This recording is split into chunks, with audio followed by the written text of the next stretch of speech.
গল্পের নাম শত ডানার প্রজাপতি। কলমে ঈশা আহমেদ। পর্ব সংখ্যা ৩। পিটপিট চোখে সামনে তাকিয়ে আছি। এই মুহূর্তে বেডের থেকে উঠে হেঁটে গাড়ি পর্যন্ত যাওয়াটা আমার কাছে যুদ্ধ সমান। শরীরে সামান্যতম শক্তি নেই। অগ্নি ডাক্তারের সাথে কথা বলতে ডাক্তারের চেম্বারে গিয়েছে। আমি মনে আসমান সমান শক্তি নিয়ে সামনের দিকে এক পা আগাই। দ্বিতীয় পা ফেলার আগেই মাথা ঘুরে পড়ে যেতে নেই। এমন সময় কেউ আমার কোমর জড়িয়ে ধরে, নিজের বুকে আশ্রয় দেয়। তার শরীরের মিষ্টি ঘ্রাণ আমার খুব পরিচিত।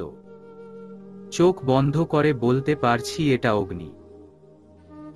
আমার মাথায় কিছু সময় হাত বুলিয়ে হুট করে আমাকে নিজের কোলে তুলে নেয়। আমিও গুটিসুটি মেরে উনার বুকের মাঝে মিশে যাই। হালকা মাথা তুলে উনার দিকে আদো আদো চোখে তাকাই। উনি আমার দিকে গম্ভীর ভাবে তাকিয়ে সামনের দিকে বড় বড় পা ফেলতে ফেলতে গম্ভীর কণ্ঠে বললেন, এত তাড়া কিসের? একটু কি আমার আসার অপেক্ষা করা যায়নি? আমি তো বলেছিলাম এখানে অপেক্ষা করতে। আমি আদো আদো গলায় উত্তর দেই, ভাবলাম আমি নিজেই চেষ্টা করি। আর কতবার আপনাকে বিরক্ত করব? উনি আমার দিকে সরু চোখে তাকিয়ে বললেন, আমি কি একবারও বলেছি আমি বিরক্ত? আমি কাচুমচু মুখ করে বলি, তা মুখে বলতে হয় নাকি? বুঝে নিতে হয়। তাছাড়া আমি আবার সবার মন কথা বুঝতে পারি। এত ভাবতে তো আপনাকে বলিনি। এখন যদি একটা দুর্ঘটনা ঘটে যেত, তো কি আর হতো? বড়জোর মরেই যেতাম। এর থেকে বেশি আর কি হতো? উনার কাছে আমার কথাটা যেন খুব তিক্ত লেগেছে। আমার দিকে রাগী চোখে তাকায়। আমিও আর কথা বাড়াই না। অগ্নি থেকে রাক্ষসরাজ হতে সময় লাগবে না। বেশি রাগিয়ে দিলে এখন আছাড় মেরে ব্যাঙ বানিয়ে ফেলবে, যা আমি কিছুতেই হতে চাই না। একদম হতে চাই না। বেড থেকে গাড়ি পর্যন্ত আনা অবধি পুরোটা সময় আমাকে কোলে নিয়ে বুকের সাথে মিশিয়ে রেখেছিল। এমনকি লিফটেও। আশেপাশের মানুষজন সবাই হা হয়ে তাকিয়েছিল, কানাকানি করছিল। আমি লজ্জায় শেষ। কিন্তু উনি এমন স্বাভাবিক ছিল যে কিছুই হয়নি। গাড়িতে এনে আমাকে নিজের পাশের সিটে বসিয়ে সিটটা পিছনের দিকে হেলিয়ে দেয়। আপু বেশ কয়েকবার বলেছিল আপুর সাথে পিছনে বসতে, কিন্তু উনি শুনতে নারাজ। গাড়ি ড্রাইভিং এর সময় বেশ কয়েকবার আমার দিকে আর চোখে তাকায়। আমিও তাকাই। একসময় আস্তে আস্তে চোখ বন্ধ হয়ে আসে। ঘুমের দেশে তলিয়ে যাই। বাড়িতে আসতেই জানতে পারি আভরিনকে তার নানুর বাড়িতে পাঠিয়ে দিয়েছে। আমরা যতদিন এখানে আছি আভরিন সেখানেই থাকবে। সাথে ছোট মামিও গিয়েছে। উনারা ওই জায়গা থেকেই ইয়াশা আপুর বিয়ের সব ফাংশন অ্যাটেন্ড করবে। বাড়িতে আসতেই সবাই আমাকে নিয়ে ব্যস্ত হয়ে পড়ে। এক এক করে সবাই দেখা করে যায়। আমার হালচাল জিজ্ঞেস করে। নানুজান তো আভরিনের এসব কুকাণ্ডতে খুব দুঃখী। বারবার কান্না করে দিচ্ছিলেন। বিকেল পর্যন্ত সবাই আমার কাছেই ছিল। বেলা ডুবার আগে যার যার রুমে চলে যায়। হিয়া আপুও নিজের রুমে রেস্ট নিতে গেছে। কাল থেকে আপুর উপর তো আর ধকল কম যায়নি। আমি মুখ বাঁকিয়ে বসে আছি। খুব বোরিং লাগছে। অগ্নিও রুমে নেই। উনি থাকলে না হয় উনার সাথে একটু ঝগড়া করা যেত। বিরক্তিকর। আজ বাড়িতে আসুক এই লোক, কথা বলবো না। একটুও কথা বলবো না। কি ভাবে নিজেকে? আমি তার জন্য মরে যাচ্ছি। উহু, একদম না। সন্ধ্যা হয়েছে, চারদিকে অন্ধকার নেমেছে। আমি এখনো বেডে বসে। হঠাৎ দরজা খোলার শব্দ কানে আসে। সামনে তাকিয়ে দেখি অগ্নি এসেছে। আমি অভিমান করে অন্যদিকে মুখ ঘুরিয়ে রাখি। উনি আমার সামনে এসে বসে আমি আবার অন্যদিকে মুখ ঘুরিয়ে ফেলি। উনি কিছুক্ষণ আমার দিকে গম্ভীরভাবে তাকিয়ে বললেন, মুড অফ। আমি কোনো উত্তর দিলাম না। উনি আবার বললেন, আমার উপর রেগে আছো? এবারও কিছু বললাম না, শুধু একবার আগুন দৃষ্টি নিক্ষেপ করে চোখজোড়া বন্ধ করে নেই। আচমকা উনি আমার গাল চেপে উনার মুখের সামনে টেনে আনে।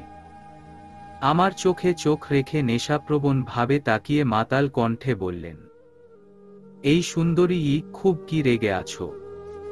আমি উনার চোখে আর মাতাল করা কণ্ঠে ডুবে যাচ্ছি। খুব করে বলতে ইচ্ছে করছে, না অগ্নি, আমি কি আপনার সাথে রেগে থাকতে পারি? আপনার সাথে কি রেগে থাকা যায়? বলুন। আপনার দু গাল ধরে শুধু টিপে দিতে ইচ্ছে করে। আপনার এই আদুরে কথাগুলোকে খেয়ে ফেলতে ইচ্ছে করে। ঈশ্বর, এই কথাগুলো খেতে না জানি কতটা মিষ্টি হবে। হায়, কিন্তু আমি তা কিছু বললাম না। নিজের মনকে সিন্দুকবন্দি করে উনার থেকে নিজের গাল ছাড়িয়ে গলা ঝেড়ে বললাম, আমি রাগ করলেই কি, আর না করলেই কি? আপনার কি কিছু আসে যায়?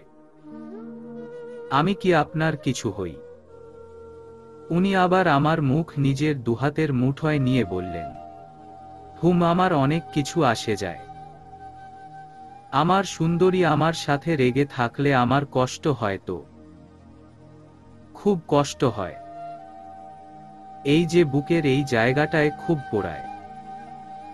আমি উনার দিকে সন্দেহের চোখে তাকাই। উনি কি ড্রাঙ্ক? মনে তো হচ্ছে তাই। আমি সন্দিহান চোখে উনার দিকে আরো কিছুক্ষণ তাকিয়ে উনার কাছে যেয়ে নাক উঁচু করে ঘ্রাণ শুনি। যা সন্দেহ করেছি তাই। উনি ড্রাঙ্ক। আমি কি করে ভুলে যাই এই ব্যাটা যে Kabir Singh makes pro. How. আমার বুঝা উচিত ছিল যে সজ্ঞানে কোনো দিন আমার সাথে এত সুন্দর করে কথা বলবে না। নিশ্চিত ড্রাঙ্ক হয়েই আমার কাছে আসবে। আমি বুঝি না এই লোকের এত কিসের জ্বালা। আমি উনার কাছে থেকে সরে যাই। উনি আমাকে হুট করব কোলে তুলে নেয়। আমি উনার থেকে ছাড়া পাবার চেষ্টা করি, কিন্তু বিশেষ কোনো কাজ হয় না। উনি আমাকে নিয়ে বারান্দার দিকে পা বাড়ায়। উনি আমাকে জোর করে নিজের কোলে বসিয়ে রেখেছে।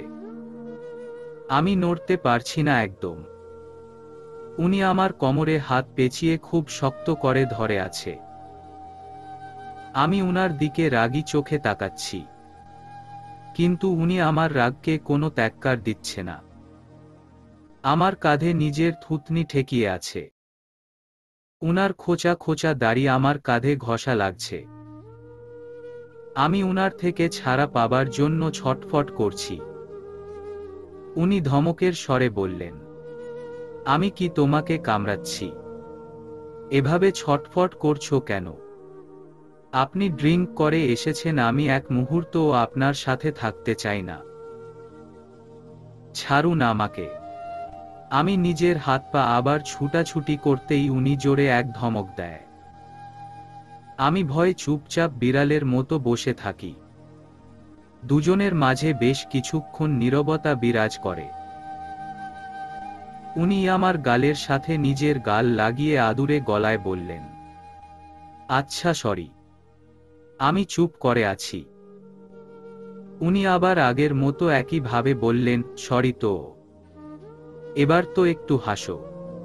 আমি এবারও চুপ। উনি উনার জ্যাকেটের পকেট থেকে একটা চকলেটের বক্স বের করে আমার সামনে রাখে। আমি নিতে নেই, উনি সরিয়ে নিয়ে বললেন, এত সহজে দিচ্ছি না। আগে হাসো, তারপর দিব। আমি ঠোঁট বাঁকিয়ে একটা প্লাস্টিক হাসি দেই। উনি মুচকি হেসে আমার হাতে বক্সটা দেয়। আমি তাড়াতাড়ি করে বক্স খুলে একটা চকলেট নিয়ে মুখে পুরে দেই। যত যাই হোক চকলেটের জন্য সব ভুলতে রাজি। চকলেট আমার সবরকম মন খারাপের মেডিসিন। আমি চোখ বন্ধ করে আবেশে খাচ্ছি। হঠাৎ চোখ খুলে দেখি উনি আমার দিকে গাঢ় চোখে তাকিয়ে। আমি কিছু জিজ্ঞেস করার আগে উনি বলতে লাগেন, সরি, আমার জন্য তোমাকে কাল এত কিছু সহ্য করতে হয়েছে। কি আর করার, এখন বর এত হ্যান্ডসাম হলে জীবনের রিস্ক তো একটু আকটু থাকেই। আচ্ছা, তাই বুঝি।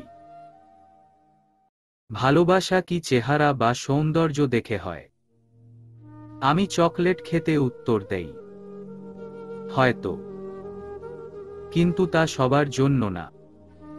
কিছু কিছু মানুষ সৌন্দর্যকে ভালোবাসে। উনি উদাসীন ভাবে অন্যদিকে তাকিয়ে বললেন, কই, আমার তো এমন হলো না। আমি তো সুপ্তিকে না দেখে কিছু না জেনেই ভালোবেসেছি। ওর গান, ওর সুর, ঘন্টার পর ঘন্টা ওর সাথে ফোনে কথা বলাটাকে ভালোবেসেছি। ওর আওয়াজকে ভালোবেসেছি। উনার কথায় মুখের চকলেটটাও তিতা বিষ লাগছে। খুব কি দরকার ছিল এই মুহূর্তটায় সুপ্তির নাম নেওয়া? ওই যে বলে না যাতে মাতাল তালে ঠিক। আমাকে কোলে বসিয়ে সুপ্তির নাম জপছে।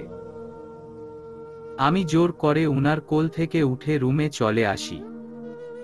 রুমে বেডে বসে শখানেক উনাকে গালি দেই। বদলোক, আমাকে কোলে নিয়ে সুপ্তির নাম জপা হচ্ছে। যাব না আর এই বদলোকের কাছে। হুহ। কিন্তু উনার একটা কথা কিছুতেই মাথায় ঢুকছে না। সুপ্তি আবার কবে থেকে গান শুরু করল? স্কুল লাইফ থেকেই ওর নাচের প্রতি ঝোঁক বেশি। সব সময় স্কুল কলেজে আমি গান গাইতাম। ওকে গান গাইতে বললে বলতো। ওর গানের গলা খুবই বাজে। তাহলে অগ্নি ওইসব কি বলল? এগুলো কি নেশার ঘোরে বলেছে নাকি সত্যিই অন্য কিছু? 2 দিন কেটে যায়। আজ অনেকটাই সুস্থ। সেদিনের পর থেকে অগ্নির সাথে কথা বলা কমিয়ে দিয়েছি। অগ্নি নিজ থেকে বেশ খোঁচাখুচি করে যেন উনার সাথে কথা বলি, কিন্তু আমি নিজের থেকে ইচ্ছে করে উনার কোনো কথায় কোনোরকম রিয়েক্ট করি না। আজ সবাই একসাথে শপিংয়ে যাচ্ছি। ইয়াশা আপুর হবু বর অনয় ভাইয়াও আসছে। শপিং এর বাহানায় মিট করাও হয়ে যাবে। সকালে ব্রেকফাস্ট করে সবাই শপিং এর উদ্দেশ্যে রওনা হই। গাড়িতে ইচ্ছে করে ইয়াশা আপুর সাথে বসি, যেন অগ্নির পাশে না বসতে হয়। 30 মিনিটের মাঝে শপিং মলে এসে পৌঁছিয়ে যাই। অনয় ভাইয়া আমাদের পৌঁছানোর আগেই এসেছে। ইয়াশা আপু ভাইয়াকে দেখেই লজ্জায় লজ্জাবতী হয়ে যাচ্ছে। ভাইয়ার সাথে আমাদের সবার পরিচয় হয়। ভাইয়া স্টাডি শেষ করে নিজেদের ফ্যামিলি বিজনেস দেখাশোনা করছে। অনয় ভাইয়া খুব ফ্রি মাইন্ডেড আর স্মার্ট। ইয়াশা আপুর সাথে খুব মানিয়েছে। ইয়াশা আপু লজ্জায় বারবার আমাদের পিছনে লুকাচ্ছে। বিয়ের আগের অনুভূতি গুলো হয়তো এমন হয়, তাই না? নিজের হবু স্বামীকে দেখে লজ্জায় লাল হওয়া, বিয়ে নিয়ে হাজারো কল্পনা জল্পনা সাজানো, হাজারো স্বপ্ন গড়া। কিন্তু সবার ভাগ্যে কি আর তা জুটে? এই যে আমার ভাগ্যেতেই তো নেই। কোনো জল্পনা কল্পনা স্বপ্ন ছাড়াই বিয়ের পিঁড়িতে বসেছিলাম। মনে ছিল আতঙ্ক আর ভয়। বিয়ের পর না পেয়েছি স্বামীর সোহাগ, না কপালে আছে স্বামীর ভালোবাসা। এসব ভেবে বড় এক চাপা নিঃশ্বাস ছাড়ি। সবাই যার যার মতো শপিংয়ে ব্যস্ত। আমার তেমন কিছু কেনাকাটার নেই। আশেপাশে ঘুরে দেখছিলাম। জুয়েলারি শপের সামনে দিয়ে যাওয়ার সময় হঠাৎই একটা ছোট ফটোফ্রেম টাইপ হার্ট পেন্ডেন্ট দিকে চোখ আটকায়। অসম্ভব সুন্দর লাভ শেপের পেন্ডেন্টের চারদিকে ছোট ছোট হোয়াইট স্টোন সেট করা। আমি চোখ ফিরিয়ে অন্যদিকে তাকাই। এটা আমার জন্য নয়, এইসব তো মেমোরি পেন্ডেন্ট। এই পেন্ডেন্টে নিজেদের প্রিয়জনের ছবি রাখে, কিন্তু আমার প্রিয়জনের প্রতি তো কোনো অধিকারই নেই। সেখানে ছবি আর স্মৃতি তো অনেক দূর। গাড়ি চলছে পতেঙ্গা সি বিচের উদ্দেশ্যে। দুপুরের শেষ ভাগ। সূর্যমামা পশ্চিমা আকাশে আস্তে আস্তে ডলে পড়ছে। দ্রুত বেগে গাড়ি চলায় আশেপাশের সবকিছু চোখের পলকেই হারিয়ে যাচ্ছে। বেশ কিছু সময় পর গাড়ি পতেঙ্গা সি বিচে পৌঁছায়। গাড়ি থেকে নামতেই স্নিগ্ধ শীতল হাওয়া ছুঁয়ে যায়। সমুদ্রের ঢেউয়ের শো শো আওয়াজ আর বিশাল জলরাশির মিলন দেখে চোখ জুড়িয়ে যায়। জল আর স্থলের এক অপরূপ সমাবেশ। এর শুরু তো দেখা যাচ্ছে, কিন্তু শেষ অজানা। এর গভীরতা আমাকে খুব গভীরভাবে আকর্ষণ করছিল। আস্তে আস্তে সামনের দিকে নিজের পা বাড়াই। চারিদিকে শত শত লোকের আলাপন, যে যার মতো ব্যস্ত। ব্রিজের পাশেই বিভিন্ন রঙের বসার সিট বানানো, নীল, আকাশী, সবুজ আরও অনেক রঙের। স্থানীয় লোকেরা ঘোড়া নিয়ে ঘুরছে। অনেক পর্যটক ঘোড়ার পিঠে করে ঘুরে বেড়াচ্ছেন। ব্রিজের উপরের দিক থেকে নিচের দিকে তাকাতেই দেখতে পাই বড় বড় ঢেউগুলো কংক্রিটের ব্লকগুলোতে আছড়ে পড়ছে। মনে বেশ লোভ জাগছে এই সমুদ্রের ঢেউয়ে নিজের পা ভেজানোর। তাই সেদিকে এগিয়ে যাই। হঠাৎই অগ্নি কোথা থেকে এসে যেন আমার হাত নিজের হাতের মুঠোয় চেপে ধরে। আমি ঘাড় উঁচু করে উনার দিকে জিজ্ঞাসু দৃষ্টিতে তাকাই, কিন্তু তার কোনো পাত্তাই নেই। অ্যাটিটিউড নিয়ে সামনের দিকে হাঁটা শুরু করেছে। আমার দৃষ্টি অগ্নির দিকে। গভীরভাবে উনার দিকে তাকিয়ে আছি। ঈশ্বর, এত সুন্দর কেন এই লোক? পাগল করা সুন্দর। এই লোক কি বুঝে উনার প্রত্যেকটা চাহনি, প্রত্যেকটা কথা আমার বুকে যে তীরের মতো আঘাত করে। উনি আমাকে নিয়ে সমুদ্রে পা ভেজানোর জন্য নিচের দিকে আসে। আমি তখনও উনার দিকে তাকিয়ে। আশেপাশের লোকজন কি বলবে না বলবে আমার তাতে কোনো কিছু যায় আসে না। মাথায় কোনো কিছু কাজ করছে না। পুরো মাথা অগ্নি আর অগ্নিতেই হ্যাং হয়ে আছে। এই মুহূর্তে আমি অগ্নিকে গভীরভাবে দেখতে ব্যস্ত।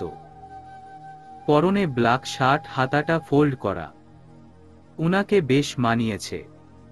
ফর্সা গায়ে একদম ফুটে আছে। চুলগুলো পিছনের দিকে ব্রাশ করা। ঠোঁটের নিচের তিলটা অসম্ভব সুন্দর লাগছে। আর উনার সমুদ্রের মতো গভীর চোখজোড়া, সামনে সমুদ্রের মাঝে ডুবে।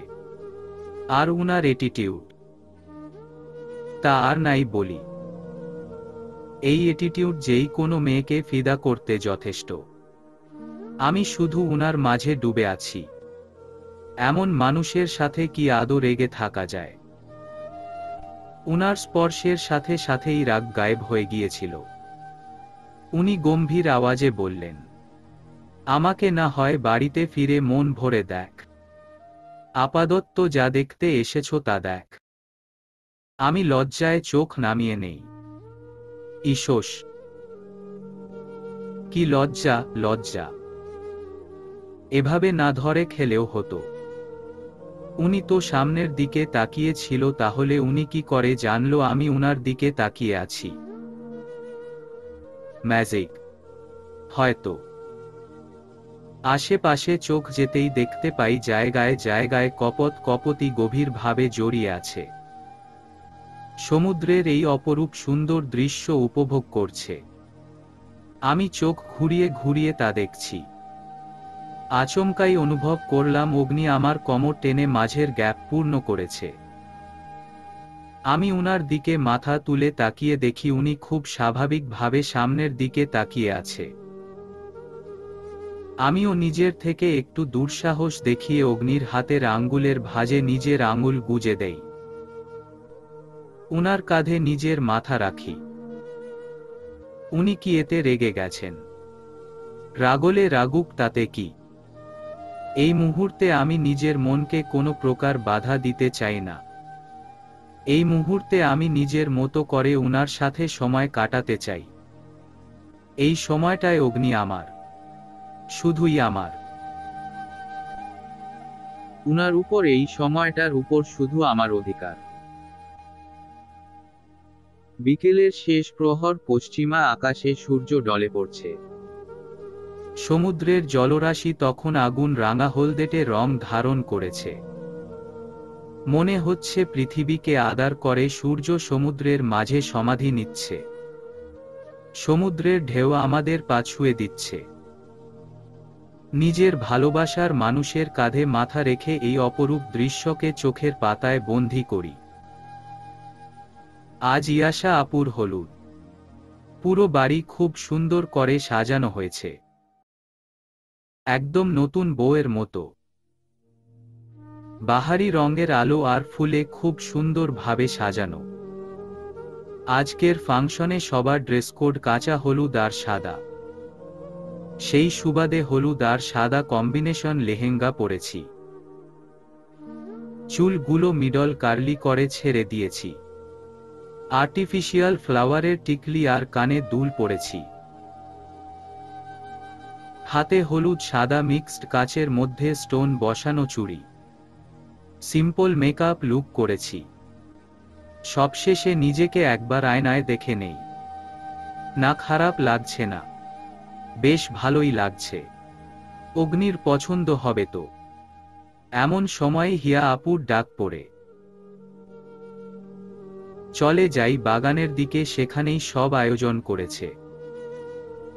ছেলেপক্ষের লোকজন এসে গেছে, কিন্তু অগ্নি কই? আমি অগ্নিকে খুঁজে যাচ্ছি। যার জন্য এত সাজগোজ, সে কোথায়? তার কোনো দেখাই নেই। পিছন থেকে খুব চেনা স্বর ভেসে আসে। তাকিয়ে দেখি উৎস ভাইয়া একগাল হাসি নিয়ে দাঁড়িয়ে। আমি উনাকে এখানে দেখে খুব অবাক হয়। উনি এখানে কি করে? উৎস ভাইয়া আমার কাছে এসে বললেন, আরে হুর, তুমি এখানে কি করে? আগে এটা বলুন, আপনি এখানে কি করে? উনি মুচকি হেসে বললেন, আমি বরপক্ষ থেকে এসেছি।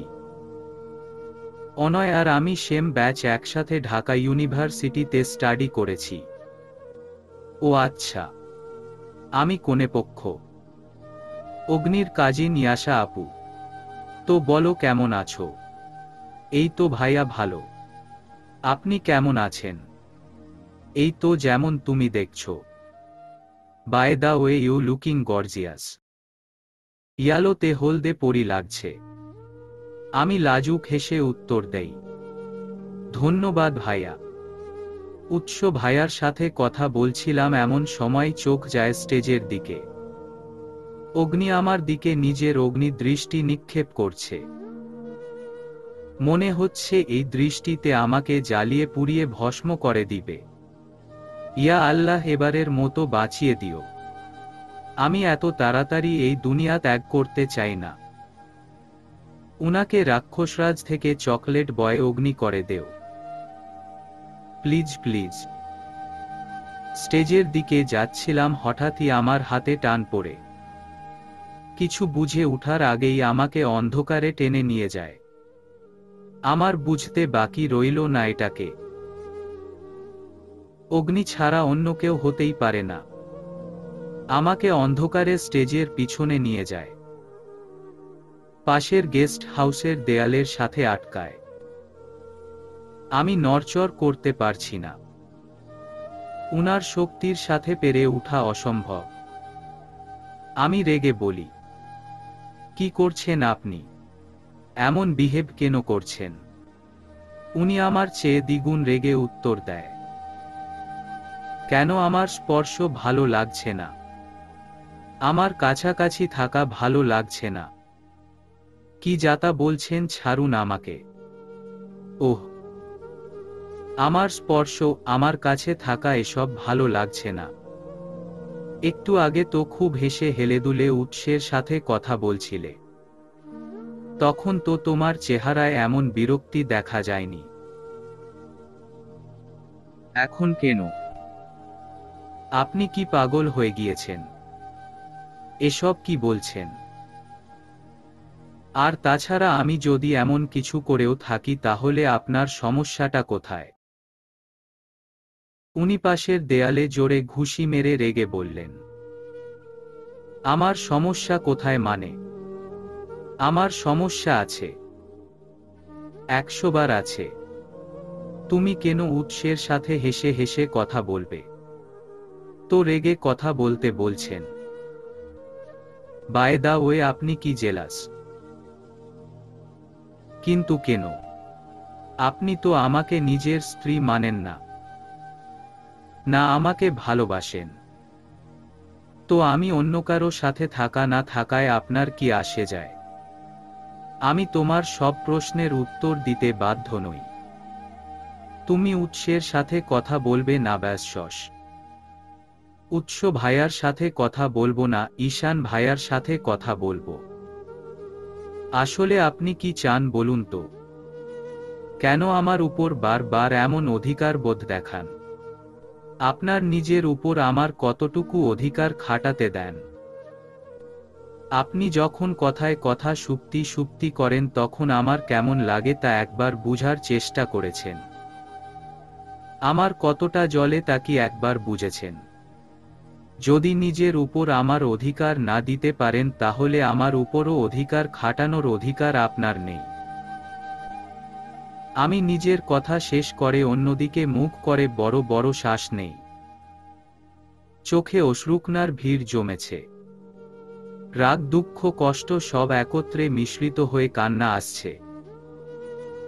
উনি আমার কাছে আসে শুধু আমাকে কষ্ট দিতে। উনার সাথে আমার হৃদয়ের থেকে বেশি কষ্টের সম্পর্ক গড়ে উঠেছে। আমি যতবার উনার দিকে ভালোবাসার আশায় পা বাড়াই, উনি ফলস্বরূপ আমাকে আঘাত আর কষ্ট দেয়। উনি অনেক আগেই হাতের বাঁধন হালকা করে দিয়েছে। আমি উনার বুকে হাত দিয়ে ধাক্কা দিয়ে উনাকে সামনের থেকে সরিয়ে দেই। সেখান থেকে বড় বড় পা ফেলে বেরিয়ে আসি। উনার সাথে থাকলে আমি এই মুহূর্তে দমবন্ধ হয়ে মারা যাব। ইয়াশা আপুকে হলুদ ছোঁয়াই। সবাই গ্রুপ ডান্স করছে, কেউ কেউ আবার কাপল ডান্স করছে। আভরিন এসেছিল কিন্তু সবার তেমন এক পাত্তা না পেয়ে চলে যায়।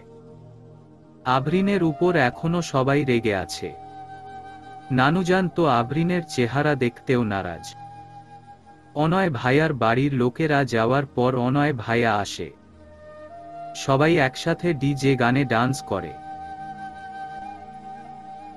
একসময় ইয়াশা আপু আমাকে টেনে তাদের মাঝে নিয়ে যায়। অনেক মানুষের ভিড় আর ধাক্কাধাক্কি। আমি কিছুতেই বের হতে পারছি না। আচমকাই অগ্নি কোথা থেকে যেন আমার সামনে এসে দাঁড়ায়। দুহাত দিয়ে আমাকে নিজের বেড়াজাল আটকায়, যেন কেউ আমার কাছে ঘেঁষতে না পারে। আমি উনার দিকে রাগী দৃষ্টিতে তাকাই কিন্তু উনি সেদিকে কোনো ত্যাক্কার করে না। উনি আমার দিকে গাঢ় দৃষ্টিতে তাকিয়ে। আমি উনার চোখে চোখ রেখে উনার দিকে তীক্ষ্ণ দৃষ্টিতে তাকিয়ে আছি। দুজনের চোখে চোখে যুদ্ধ হচ্ছে। এক সময় পিছন থেকে কারো ধাক্কায় উনার বুকে এসে পড়ি। উনিও আমাকে আলতো করে জড়িয়ে ধরে।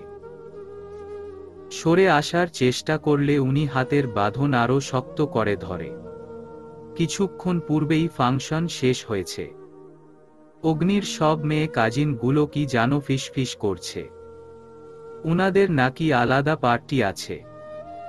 নিশিত, আতিফা, আনায়া, আদিবা এমনকি ইয়াশা আপু আছে তাদের দলে। হিয়া আপু অনেক আগেই নিজের রুমে চলে গেছে। আমি যেতে চাইলে যেতে দেয় না। ইয়াশা আপুর নির্দেশ যাওয়া যাবে না। ছাদের কাছের রুমে সবাই গোল করে বসে। মাঝে দুইটা জুসের বোতলের মতো কিছু রাখা, আর কয়েকটা গ্লাস। এক এক করে সবাই গ্লাসে জুস নেয়। ইয়াশা আপু আমার হাতেও ধরিয়ে দেয় এক গ্লাস। আমি ছোট ছোট করে সবার দিকে তাকিয়ে প্রশ্ন করি, আপু এগুলো কি? আনায়া দাঁত বের করে হেসে বলে, বিদেশি অরেঞ্জ জুস ভাবি। তোমরা পেলে কি করে? নিশিত বলল। ভাইয়ারা এনেছে, তাদের থেকে চুরি করেছি। ও মাই গড, চুরি করেছ? যদি জানতে বহুত রেগে যাবে। ইয়াশা আপু আমার পিঠে চাপড় মেরে বললেন, আরে মায়া চিল মারো, কিছু টের পাবে না। সবাই গ্লাসে নিয়ে গিলে ফেলে। আমিও ভয়ে ভয়ে গ্লাসটা হাতে নিয়ে জুসটা মুখে দেই। মুখে ছোঁয়াতেই কেমন যেন অরেঞ্জ ফ্লেভার, মিষ্টি তিক্ত স্বাদ পাই। শরীর কেমন যেন গরম ভাব। গলা দিয়ে নামার সময় জলে পুড়ে যাচ্ছিল। কিছুক্ষণের মাঝেই শরীর কেমন যেন হালকা হালকা লাগছিল। সব কিছু ডাবল দেখছিলাম। টেস্ট যেমনই হোক না কেন ভালো লাগছিল। নিজেকে কেমন যেন মুক্ত স্বাধীন লাগছিল। আবার আরেক গ্লাস জুস নিয়ে গিলে ফেলি। কিছুক্ষণের মাঝেই নেশা হয়ে যায়। আশেপাশে তাকিয়ে দেখি সবাই কেমন যেন পাগলামো করছে। আমার কেন যেন শুধু হাসি আসছে। মনে হচ্ছে মনের সব ফিলিংস যেন উপরে বের হয়ে আসছে। আমি দুহাত মেলে ঘুরতে লাগি। হঠাৎই বড় এক থাম্বার সাথে আটকিয়ে যাই। মাথা তুলে তাকিয়ে দেখি সামনে দুইটা অগ্নি দাঁড়িয়ে আছে। পাশেই অনয় ভাইয়া, নিহাত ভাইয়া, অভয় ভাইয়াকেও দুটো করে দেখা যাচ্ছে। আমি ফিক করে হেসে দেই। ঘাড় বাঁকিয়ে হাত দিয়ে ইশারা করে দুলতে দুলতে প্রশ্ন করি, আপনারা সবাই কি টুইন? এই যে এখানে একজন, ওইখানে একজন। ওয়াও! আমার কথায় ফিক করে অনয় ভাইয়া হেসে দেয়। আমি সেদিকে কোনো গুরুত্ব না দিয়ে অগ্নির কাছে চলে যাই। উনার গলায় নিজের হাত পেঁচিয়ে কপাল কুঁচকিয়ে উনার দিকে তাকাই। অগ্নি আমার দিকে নিজের ভয়ঙ্কর অগ্নি দৃষ্টি নিক্ষেপ করছে। Who cares? আমি আদো আদো গলায় জিজ্ঞেস করি, এই যে রাক্ষসরাজ সব সময় কেন এমন অগ্নিরূপ ধারণ করেন বলেন তো? নাম অগ্নি বলে কি সব সময় অগ্নিরূপ ধারণ করতে হবে? বলুন বলুন। উনি দাঁতে দাঁত চেপে উত্তর দেয়, তুমি কি চুপ করবে? না না, আমি একদম চুপ করব না। আমি তো এখন গান গাইব, আপনি শুনবেন। পিছন থেকে নিশিত, আতিফা, আনায়া, আদিবায়সে একত্রে সুর তুলে বললেন, বলো ভাবি বলো, আমরা শুনব। আমি অগ্নির দিকে তাকিয়ে ঠোঁটে হাসি টেনে জোরে গান ধরি। বন্ধুর দুইটা চোখ, আরে বন্ধুর দুইটা চোখ, বন্ধুর দুইটা চোখ যেন দুই নালা বন্দুক। আরে গুল্লি পায়রা, ডিসকাও ডিসকাও। আরে গুল্লি মায়া ভাঙলো আমার মনেরই সিন্দুক রে, মনেরই সিন্দুক। আমি এতটুকু গাইতেই দেখি ইয়াশা আপু, নিশিত, আতিফা, আনায়া, আদিবা সবাই নাচতে শুরু করেছে। অগ্নি রেগে আমার হাত টেনে নিজের সামনে দাঁড় করাই। ভাইয়ারা হাসতে হাসতে পড়ে যাচ্ছে। আমি পিটপিট চোখে অগ্নির দিকে তাকিয়ে আছি। আমার মুখে শয়তানি হাসি। অগ্নি আমাদের সবাইকে ইচ্ছে মতো ঝেড়ে দিয়ে আমার দিকে তাকায়।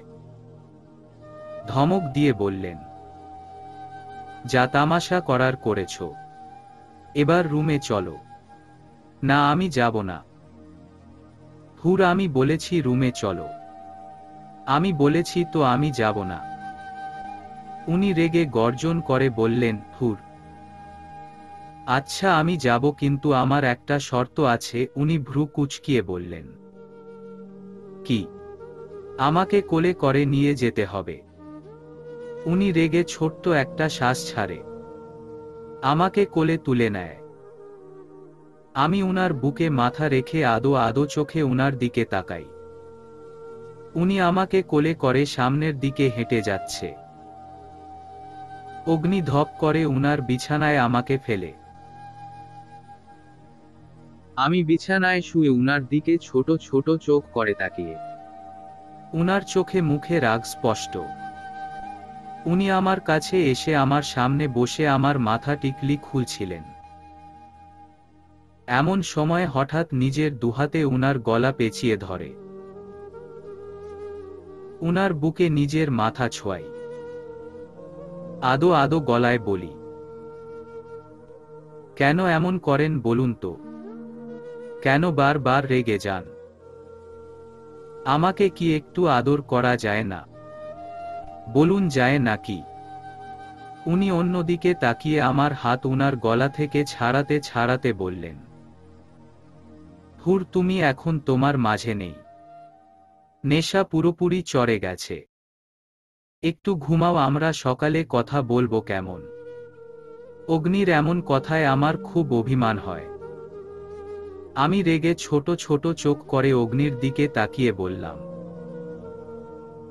আমার কোনো নেশা টেশা হয়নি। আমি তো একটু জুস গিলেছি। এবসুলেটলি ফাইন। এসব আপনার আমার থেকে দূরে যাবার বাহানা। আমি বুঝি সব, সব বুঝি। কিন্তু আজ তো আমি আপনাকে নিজের থেকে পালাতে দিব না। একদমই দিব না। হুর, এইটা জুস ছিল না। এইটা কাশিস অরেঞ্জ, এক প্রকার নেশা জাতীয় ড্রিঙ্কস। এখন একটু ঘুমানোর চেষ্টা করো প্লিজ। আমি ঠোঁট বাঁকিয়ে হেসে বলি, উহু, একদম না। আমি একটুও ঘুমাবো না। একটুও না। অগ্নি তখনও নিরুত্তর। আমার কি হলো জানি না, হুট করে নিজের গায়ের থেকে উড়না ছুঁড়ে নিচে ফেলে দেই। লেহেঙ্গার টপস শর্ট হওয়ায় পেটটা দৃশ্যমান। অগ্নি কয়েক সেকেন্ড তাকিয়ে সাথে সাথে অন্যদিকে নিজের চোখ ফিরিয়ে নেয়। অন্যদিকে তাকিয়ে বড় নিঃশ্বাস ফেলতে ফেলতে বললেন, হুর, উড়নাটা পরো। আমি ভাবলেশহীন ভাবে উত্তর দেই, উহু, পরব না। এটা পচা। আমি একদম পরব না। খুব গরম লাগে। অগ্নি কয়েক সেকেন্ড ছোট ছোট শ্বাস নিয়ে বেড থেকে নেমে উড়নাটা আমার গায়ে জড়িয়ে দেয়। অগ্নি গায়ে জড়িয়ে দেওয়ার কয়েক মুহূর্ত পরে আমি আবার তা নিচে ফেলে দিয়ে হাসতে লাগি।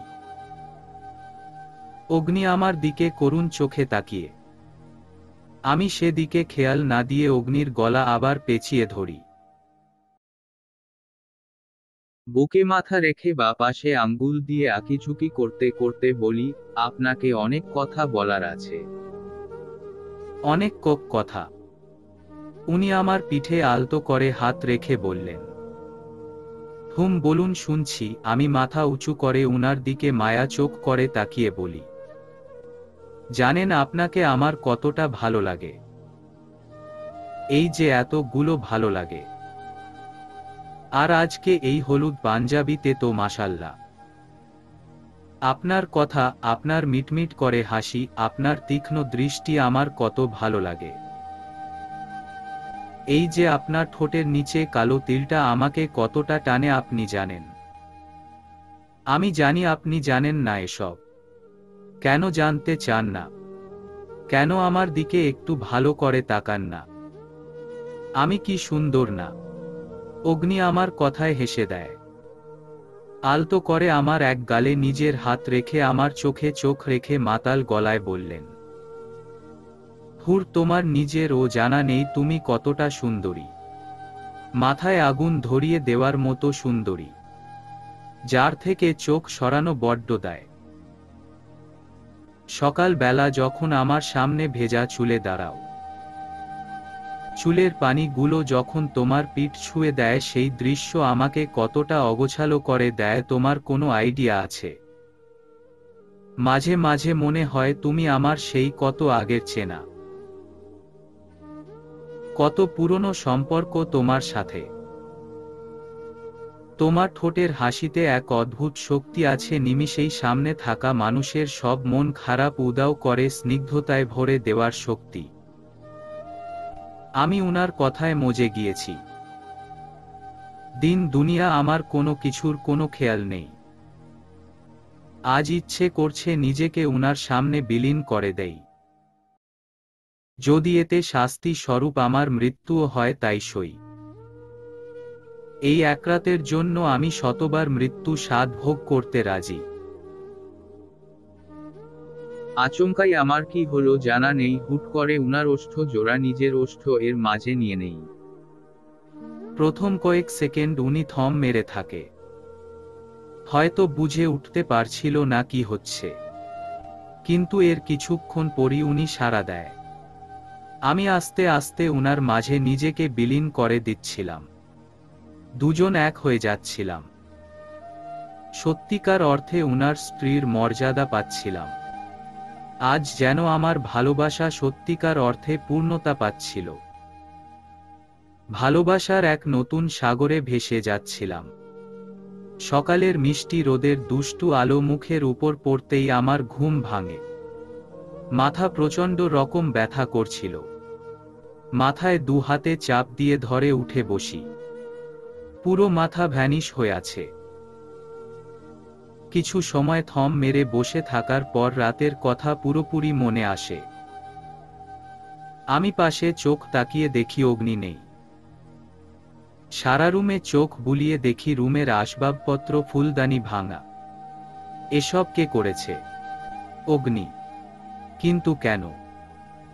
আর সে কই?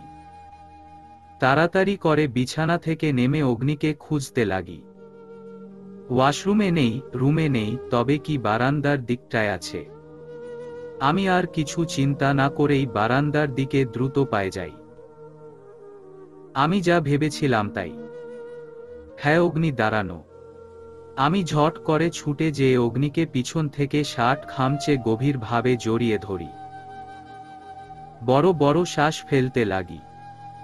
ভয় হচ্ছিল, ভেবেছিলাম উনি আমাকে ছেড়ে চলে গিয়েছে। আমি কান্না জড়িত গলায় বলি, I love you, I love you. আমি আপনাকে ভালোবাসি। আপনি বুঝেন না। কেন বারবার আমার কাছে এসে এভাবে ছেড়ে চলে যান? বলেই আরো শক্ত করে উনাকে জড়িয়ে ধরি। অগ্নির কোনো সারা শব্দ নেই। বেশ কিছু সময় কেটে যায়। আমি অগ্নির হাত ধরতেই টের পাই হাতটা ভেজা ভেজা। আমি নিজের হাতের দিকে তাকিয়ে দেখি রক্ত। আমি তাড়াতাড়ি করে উনাকে টেনে বিছানায় বসাই। পুরো রুমে মেডিসিনের বক্স খুঁজতে লাগি। ড্রেসিং টেবিলের শেষ নিচের ড্রয়ারে পাই। মেডিসিন এনে উনার পায়ে সামনে হাঁটু গেড়ে বসি। হাত অনেকটা কেটে গেছে। মনে হচ্ছে কাচের কোনো কিছু শক্ত করে চেপে ধরেছিল।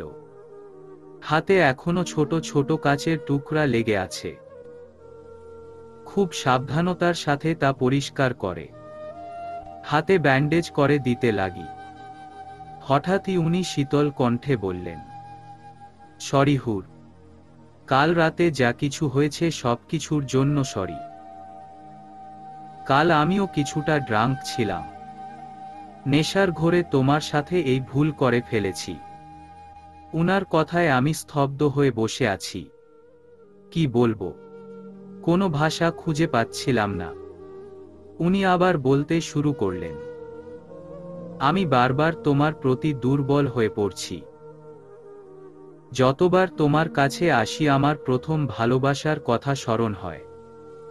আমি কোথাও তোমাকে খুঁজে পাই না, বারবার আমার ভালোবাসার কথা মনে পড়ে। গোত্রাতেও তাই হয়েছে। আমি তোমাকে ঠকাতে চাই না হুর, কিন্তু সত্যি তো এটাই যে আমি তোমাকে ভালোবাসি না। তোমার প্রতি জাস্ট আমার অ্যাট্রাকশন আছে। তুমি ভালোবাসা ডিজার্ভ করো, যা আমি কোনো দিন তোমাকে দিতে পারবো না। কিন্তু হ্যাঁ, আমি তোমাকে ঠকাতে পারবো না। আমার ভুলের মুষল আমি দিব। তোমার প্রাপ্য অধিকার আমি তোমাকে দিব, কিন্তু কখনো ভালোবাসতে পারবো না। আমি ভাবলেশহীন ভাবে উনার দিকে তাকিয়ে আছি। উনার চোখে জল, চোখ মুখ লাল হয়ে আছে। চোখে মুখে স্পষ্ট অপরাধবোধ। উনি মাথা নিচু করে বসে আছে। আমি শীতল কণ্ঠে বললাম, আপনি বলছেন আপনি আমাকে ভালোবাসেন না? হুম, আমি মানলাম। আমি তো আপনার থেকে দূরে ছিলাম। তাহলে কেন আমাকে নিজের মায়ায় ফেললেন? কেন আমার এত কেয়ার করলেন? কেন আমাকে ভালোবাসতে বাধ্য করলেন? বলুন। উনি এখনো চুপ করে আছে। উনার কোনো উত্তর নেই। আমি কান্না করতে করতে বলি, জানি আপনার কাছে কোনো উত্তর নেই, আর না থাকবে। আসলে ভুল আমার ছিল যে আমি আবার কাউকে ভালোবাসার অপরাধ করেছি। আমার বোঝা উচিত ছিল ভালোবাসা আমার জন্য নয়। আপনি বলছেন আমাকে ভালোবাসেন না। হুম, মানলাম নেই আমার জন্য ভালোবাসা। তাহলে কেন বারবার আমার উপর নিজের অধিকার খাটাতে আসেন? এটারও উত্তর নেই, তাই তো? আপনি স্ত্রীর অধিকার দিয়ে কি আমার উপর দয়া করতে চাইছেন? আমাকে কি আবৃণ ভেবেছেন? চাই না আপনার কোনো অধিকার আর না কোনো দয়া। ছোট থেকে শুধু মানুষের দয়ার উপর বেঁচে এসেছি। আমি আর চাই না কারো দয়া।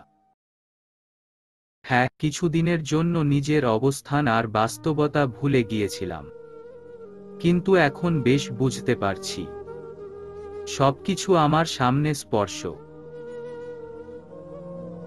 আজ এখনই এই মুহূর্তে আমি ভুলে যাচ্ছি আমি আপনাকে ভালোবাসতাম। কাল রাতে আমাদের মধ্যে কিছু হয়েছিল, আর আমাদের মাঝে কোনো সম্পর্ক ছিল। কন্ট্রাক্ট অনুযায়ী আপনার সাথে 1 বছর থাকব, কিন্তু আমাদের মাঝে কোনো প্রকার সম্পর্ক থাকবে না। একই ছাদের নিচে অপরিচিতদের মতো থাকব। উনার চুপ করে আছে। আমি ছোট নিঃশ্বাস ছেড়ে বলি, জানেন এই মুহূর্তে আমার আপনাকে কি করতে ইচ্ছে করছে? আপনাকে খুন করে ফেলতে ইচ্ছে করছে। না হয় নিজের শরীর কুচি কুচি করে কেটে ফেলতে ইচ্ছে করছে। উনি মাথা নিচু করে তাচ্ছিল্যের হাসি দিয়ে বললেন, আমাকে খুন করে দেওয়েতে হয়তো কিছুটা শান্তি পাব। আমি পারছি না এই অপরাধবোধ নিয়ে বাঁচতে। তোমার চেয়ে অনেক বেশি অশান্তিতে আমি আছি।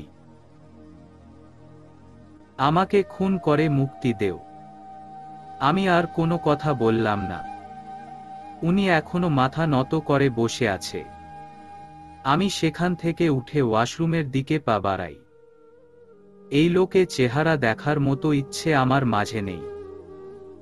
ওয়াশরুমের দরজায় দাঁড়িয়ে বললাম, আজ নিজের থেকে আমাকে দূরে ঠেলে দিয়েছেন, কিন্তু একদিন এমন সময় আসবে যেদিন আপনি আমাকে খুঁজবেন, কিন্তু তখন আর আমি আপনার থাকব না।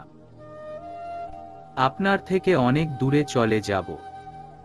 বুক ফেটে কান্না আসছে।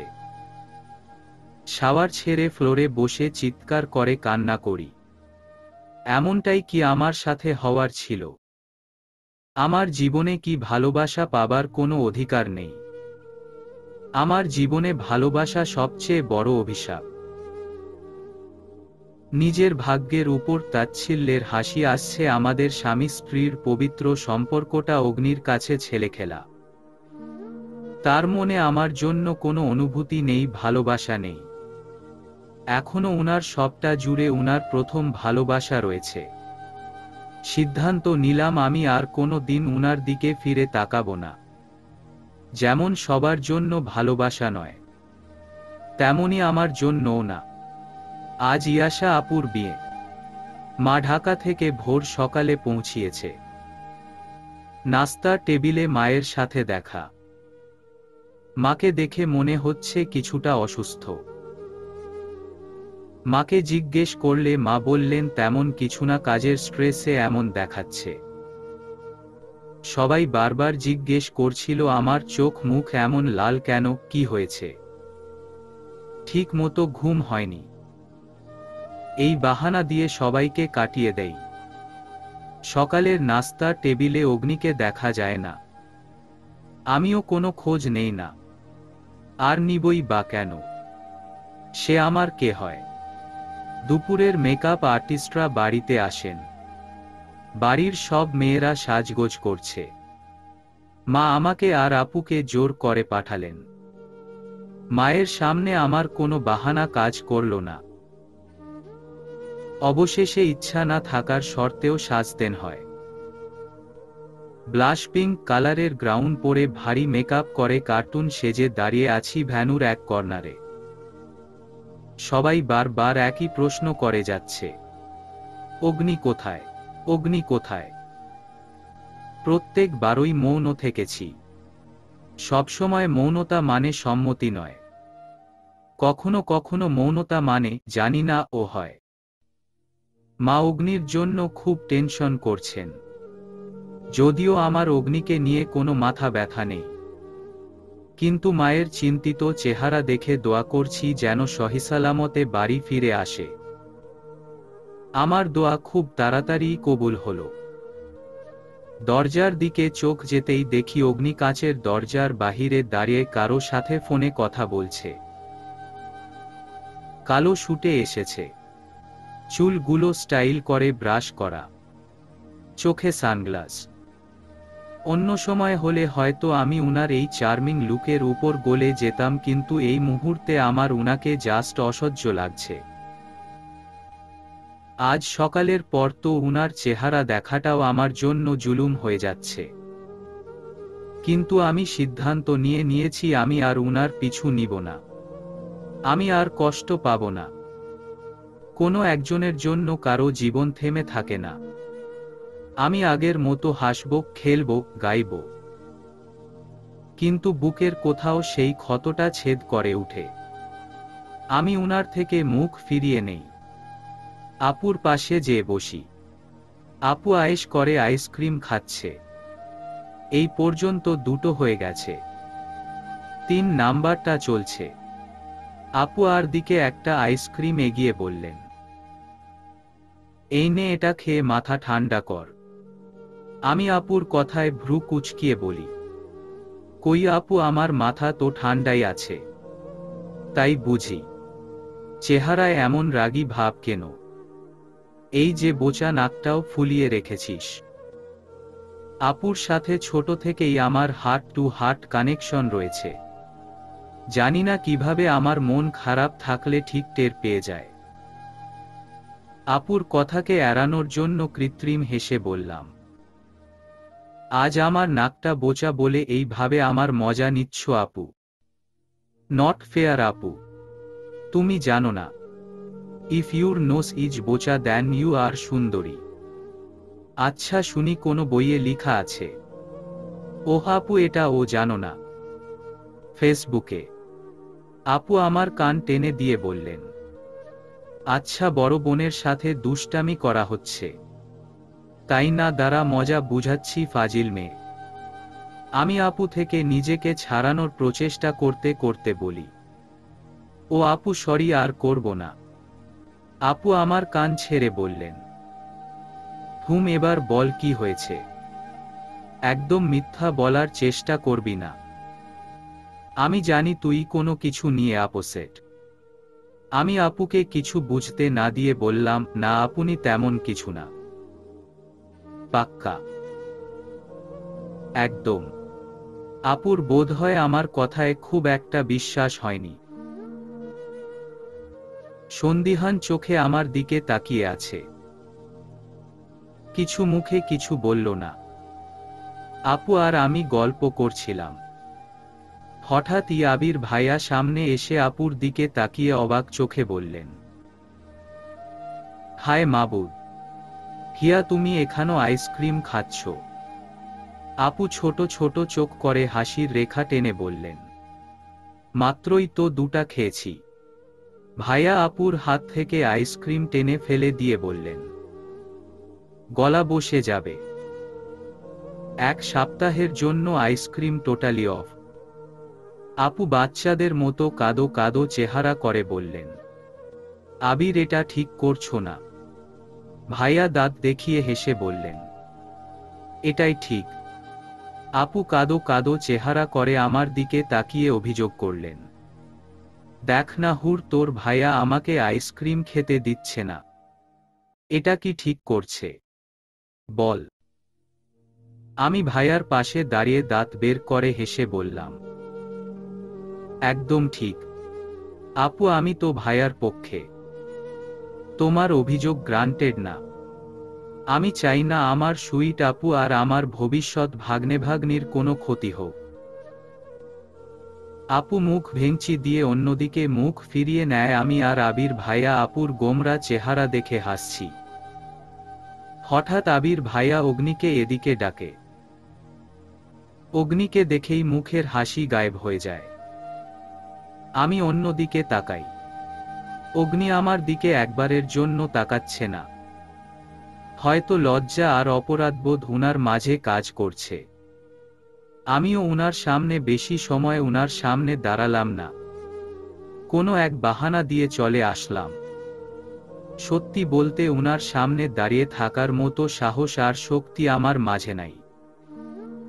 গতকাল ইয়াশা আপুর রিসেপশন শেষ হয়েছে, তাই আজ সকাল সকাল ঢাকার উদ্দেশ্যে রওনা হয়েছি। নানুজান খুব করে বলছিল আর কয়েকটা দিন থাকতে। কোনো রকম নানুজানকে বুঝিয়ে ভুলিয়ে এসেছি। এখানে থাকার মতো আমার কোনো ইচ্ছে নেই। বারবার অগ্নির সম্মুখীন হতে হয়, যা আমার একদম ভালো লাগছে না। অলস মস্তিষ্ক শয়তানের আড্ডাখানা। ঢাকায় ফিরব, ভার্সিটি ক্লাস, সবকিছুতে ব্যস্ত হয়ে পড়ব, কোনো রকম আজে বাজে চিন্তা মাথায় আসবে না। আস্তে আস্তে সব স্বাভাবিক হবে। অগ্নিকে ভুলতে সুবিধা হবে।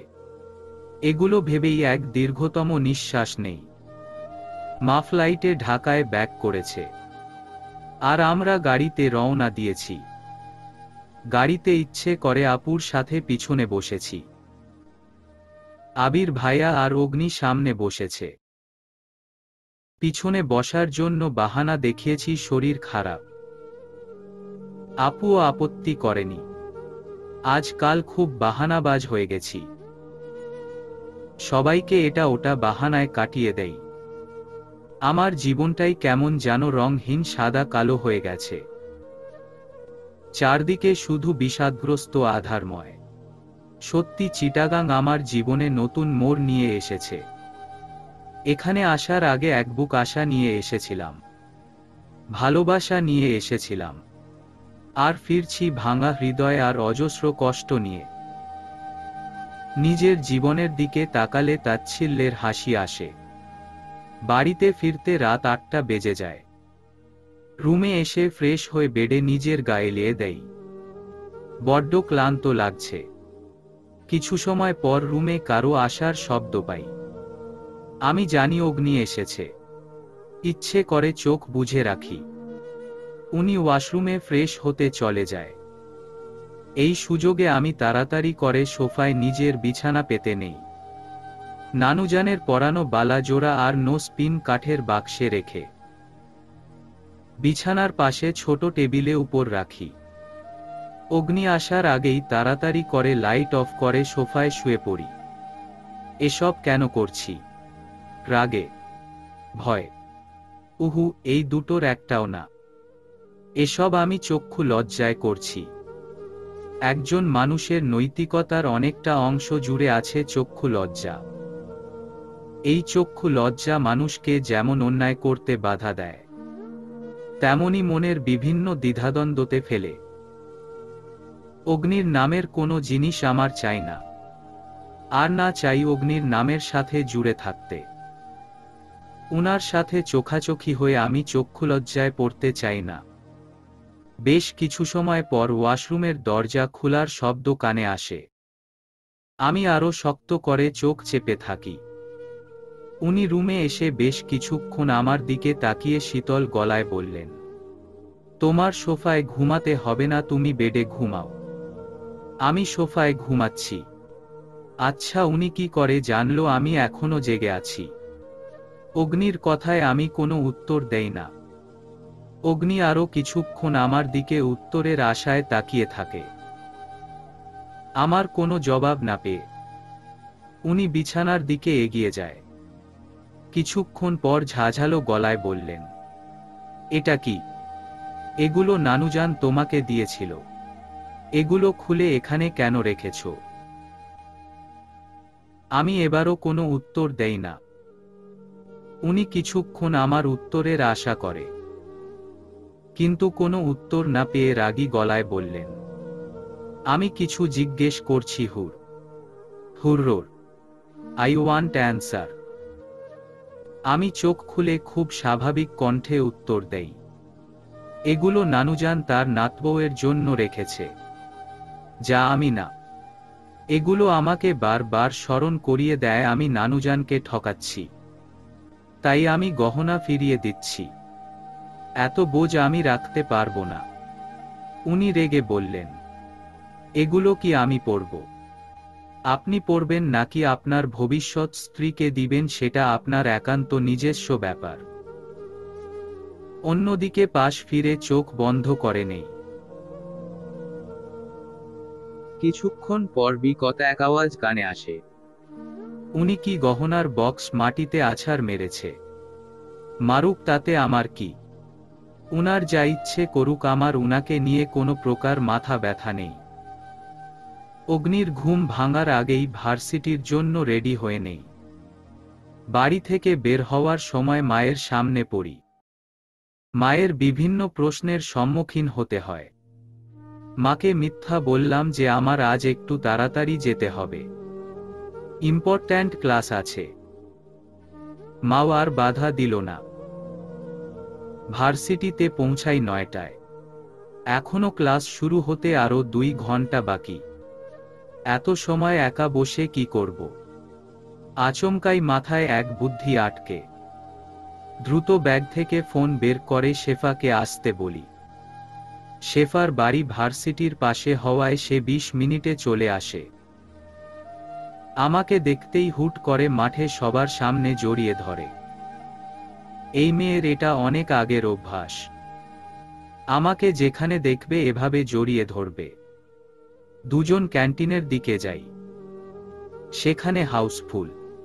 ক্যাম্পাসের ছেলেদের আড্ডা, তাই বাধ্য হয়ে ফিরে আসতে হয়।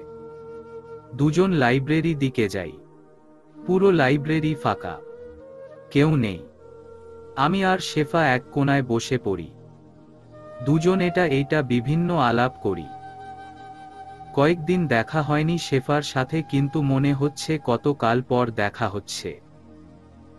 হঠাৎ শেফার ফোনটা বাজে। ফোন হাতে নিয়ে চেক করতেই শেফা লাফিয়ে উঠে উল্লাসিত স্বরে বলছে, উফ, বেঁচে আছে, বেঁচে আছে। লাইব্রেরিয়ান ধমকের স্বরে চুপ করতে বললেন। শেফা চুপ হয়ে যায়।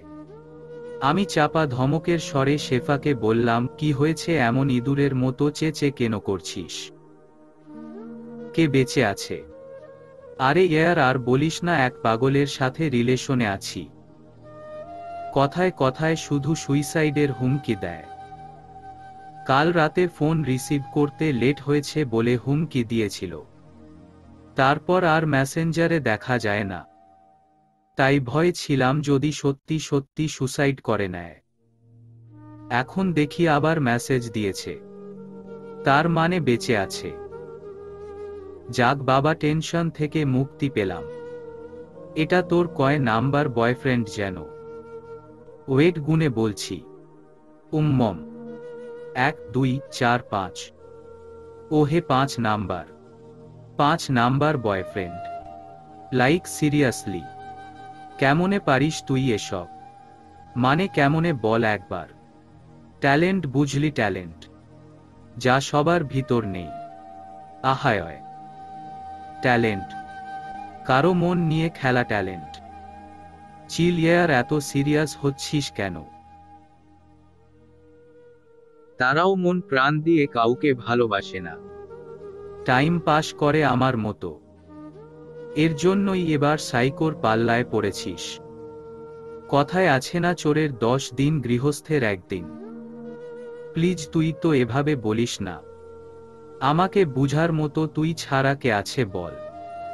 হয়েছে, আর বাটার লাগাতে হবে না।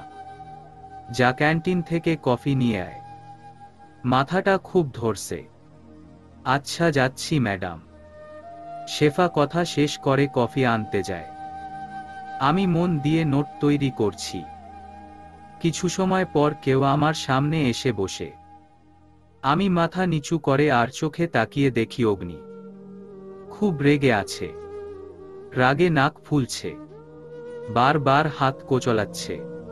আমি দেখেও না দেখার ভান করে বসে রইলাম। অগ্নি গম্ভীর গলায় বললেন, লাইব্রেরিতে ইম্পর্ট্যান্ট ক্লাস হচ্ছে। টিচার কই? দেখছি না তো। আমি জানি উনি রাগে আর ক্ষোভে এসব বলছে। আমি চুপ করে আছি। উনি আবার বললেন, আমার সাথে ভার্সিটিতে আসলে আমি নিশ্চিত তোমাকে গুম করে ফেলতাম না। এসবের কারণ কি? আমি এবারও চুপ। উনি টেবিলে জোরে বাড়ি মেরে বললেন, কথা কানে যাচ্ছে না। আমি জানতে চাইছি এসবের কারণ কি। আমি খাতার দিকে চোখ রেখে শান্ত স্বরে বললাম, সকাল সকাল আপনার মুখ দর্শনের আমার কোনো ইচ্ছে নেই। আর তাছাড়া কন্ট্রাক্ট পেপারসে এমন কোনো শর্ত ছিল না। তো আমি সবকিছুতে আপনাকে কৈফিয়ত দিতেও বাধ্য নই। উনি বেশ কিছুক্ষণ শান্ত থেকে হুট করে আমার সামনের সব বই খাতা টেবিল থেকে ফেলে দেয়। আমার খুব রাগ উঠে, কিন্তু নিজেকে স্বাভাবিক রাখলাম। বই খাতাগুলো তুলে গুছিয়ে খুব স্বাভাবিক স্বরে বললাম, আপনার মতো অসভ্য লোক থেকে এর চেয়ে ভালো কিছু আশা করা যায় না। কথাটা শেষ করে 1 সেকেন্ড ও সেখানে দাঁড়াই না। দ্রুত পায়ে চলে আসি। উনার সাথে ঝামেলা করার বিন্দু মাত্র ইচ্ছা নেই। চরম বিরক্তি নিয়ে শেফার দিকে তাকিয়ে আছি। শেফা আমার সামনে মুখ ছোট করে দাঁড়িয়ে আছে। চিন্তিত গলায় বললাম, তুই এমন কি করে করতে পারিস? আমাকে না জিজ্ঞেস করে তুই কালচারাল প্রোগ্রামের জন্য আমার নাম দিয়ে দিলি। How can you do that? Shefa আমতা আমতা করে বলল, স্কুল কলেজে সবসময় কালচারাল প্রোগ্রামে পার্টিসিপেট করতি। তুই ঢাকায় ছিলি না তাই আমিই নাম দিয়েছি। তাতে কি এমন হয়েছে বলতো? শেফা, স্কুল কলেজের ব্যাপার আলাদা। তখনকার আর এখনকার পরিস্থিতির মাঝে আসমান জমিন তফাতে। তাছাড়া আমার গান গাওয়া থেকে মন উঠে গেছে। তুই তো সবটা জানিস। Sorry year. বাট একটা ব্যাপার নিয়ে আর কতদিন নিজেকে এভাবে লুকিয়ে রাখবি? দোষ ওই লোকের ছিল, তোর না। আর কতদিন নিজেকে এভাবে সবকিছু থেকে দূরে রাখবি? যাই হোক, আমি পারবো না। যতবার গান গাইতে যাই ওই লোকের প্রত্যেকটা কথা আমার কানে বাজে। উনার মিথ্যা স্বপ্ন চোখে ভাসে, বারবার মনে করিয়ে দেয় আমি কত বড় বোকা ছিলাম। আমি পারবো না গাইতে। এখনই আমার নাম তালিকা থেকে কাটবো। শেফাকে আর কিছু বলার সুযোগ না দিয়ে নাম কাটাতে চলে যাই। সেখানে যেতেই আমার চোখ কপালে উঠে যায়। নিহা রিহার্সাল রুমে। আর সবাই অডিশন তার কাছেই দিচ্ছে। নিশ্চিত কোনো ঝামেলা করবে। আমার ভাবতে দেরি, কিন্তু শয়তানের ডাক পড়তে দেরি না। নিহা আমাকে ডাকছে। ইচ্ছা না থাকার পরও যেতে হলো। এই মুহূর্তে কোনো সিন ক্রিয়েট করতে চাইছি না। আমি চুপাচাপ দাঁড়িয়ে আছি। নিহা তার হাতের পেপারস গুলো চেক করে ভেঙাত গলায় বলল, ওহ বেহেনজি, তুমি গান গাইবে? গান পারো নাকি এখানে ছেলে দেখতে এসেছো? আমার ভয়ঙ্কর রকম রাগ হচ্ছে, কিন্তু নিজেকে ঠান্ডা করার চেষ্টা করে খুব স্বাভাবিক গলায় বললাম, আমি আমার নাম কাটাতে এসেছি। তালিকা থেকে আমার নামটা কেটে দিন প্লিজ। নিহা আমার উপর থেকে নিচ পর্যন্ত চোখ বুলিয়ে তাচ্ছিল্যের হাসি হেসে বললেন, কেন ভয় পাচ্ছ বুঝি? অবশ্য তোমাদের মতো ছোট লোকদের কাছে তো একটা ট্যালেন্টই আছে, নিজের শরীর প্রদর্শন করে ছেলে ফাঁসানো। যেমন করে অগ্নিকে ফাঁসিয়েছ। কি ভেবেছিলে মানুষ অন্ধ? তাদের চোখে কিছু পড়ে না। অগ্নির সাথে গাড়ি দিয়ে চলাচল করা, একসাথে ফাংশন অ্যাটেন্ড করা, এসব কেউ দেখে না। যাই বলো বেহেনজি, মানতে হবে ছেলে ফাঁসানোর ভালো ট্যালেন্ট আছে। না হয় অগ্নির মতো ছেলেকে কি করে পটাতে পারতে? এত সময় নিজেকে স্বাভাবিক রাখলেও এখন আর পারলাম না। মুখে কৃত্রিম হাসি এনে বললাম, কেন, আপনার কি আফসোস হচ্ছে? আপনি পটাতে পারেননি বলে? আপনার উপর মাঝে মাঝে খুব দয়া হয়, এত কিছু করেও আপনি অগ্নির মন জয় করতে পারেননি। আপনার দিকে তাকায় না পর্যন্ত। ছি কি লজ্জা! You idiot! বলেই আমার উপর হাত তুলতে চাইল। আমি হাত দিয়ে বাধা দিয়ে তার হাত মোচড় দিয়ে ধরে বলি, আপনার হাতটা একটু বেশি নড়ে। নিজের হাত ঠিকভাবে রাখতে শিখেন, না হয় হাত ভেঙে দিতে আমি ভাবব না। বলেই নিহার হাত ছেড়ে দিলাম। নিহা টেবিলের উপরে পড়ে। এমন সময়ই অগ্নি রিহার্সাল রুমে প্রবেশ করে। নিহার এই অবস্থা দেখে সবার দিকে তাকিয়ে ধমকের স্বরে বললেন, এখানে কি হচ্ছে? সবাই চুপ। অগ্নি আমার চিৎকার করে ধমক দিয়ে বললেন, আমি জিজ্ঞেস করেছি এখানে কি হয়েছে? নিহা ন্যাকা কান্না করতে করতে বলল, দেখ অগ্নি, এই মেয়ে কি অসভ্য। সিনিয়রদের সাথে বেয়াদবি করছে। আমাকে শুধু ধাক্কা দিয়ে ফেলে দিয়েছে। আউচ, হাত খুব ব্যথা করছে। আমি নিহার কথা শুনে অবাকের চূড়ান্ত পর্যায়ে। আমি কিছু বলতে যাব তার আগেই নিহা বলল, আমি শুধু অডিশনের জন্য লাইনে দাঁড়াতে বলেছিলাম, তাই রেগে এসব করল। সে নাকি রুলস মানবে না। আবার বলে, আমি কে জানো? আমি অগ্নির খুব কাছের। আমার জন্য কোনো রুলস নেই। অগ্নি আমার দিকে তাকিয়ে বাঁকা হেসে শান্ত স্বরে বললেন, আজকাল সিনিয়রদের সম্মান করা বোধহয় ভুলে গেছেন। কখনো অপমান করছেন, কখনো মারছেন। ভার্সিটিতে এসে এসব শিক্ষা পাচ্ছেন। আমি কিছু বললাম না। আমি জানি উনি সকালের কথাগুলোকে ইঙ্গিত করছে। উনাকে অপমান করাই এখনো রেগে আছে। উনি আমার দিকে খুব সূক্ষ্ম দৃষ্টিতে তাকিয়ে। আমি চুপ। আমি জানি আমি কিছু বললেও উনি এই মুহূর্তে শুনবে না। অগ্নি আমাকে উদ্দেশ্য করে বললেন, তুমি কালচারাল প্রোগ্রামে পার্টিসিপেট করবে না? আমি পার্টিসিপেট করব। আমি না বলেছি তো তুমি করবে না? আমি উনার কথায় উনার দিকে ছোট ছোট সন্দিহান চোখে তাকাই। উনি এত কিছু রেখে আমার পার্টিসিপেট করার পিছনে কেন লেগেছে? কি চায় উনি? তা জানার জন্য আগুনে একটু ঘি ঢেলে দেই। বললাম, কেন আমি করব না? অবশ্যই করব। আপনার কোনো সমস্যা? উনি রেগে বললেন, হ্যাঁ আমার সমস্যা আছে। স্টেজে এতগুলো মানুষ হা করে তাকিয়ে থাকবে, সবার সামনে ড্যাং ড্যাং করে গান গাইবে, তা হবে না। তুমি গান গাইবে না মানে না? আমি গান গাইব, 100 বার গাইব। এতক্ষণ ভেবেছিলাম গাইব না, কিন্তু এখন যেহেতু আপনার সমস্যা হচ্ছে তো আমি গান গাইবই গাইব। উনি রেগে বাঁকা হেসে বললেন, আমি অডিশন নিচ্ছি, আমি সিলেক্ট না করলে তুমি কি করে পার্টিসিপেট করবে? আমি কৃত্রিম হেসে বললাম, তাই বুঝি।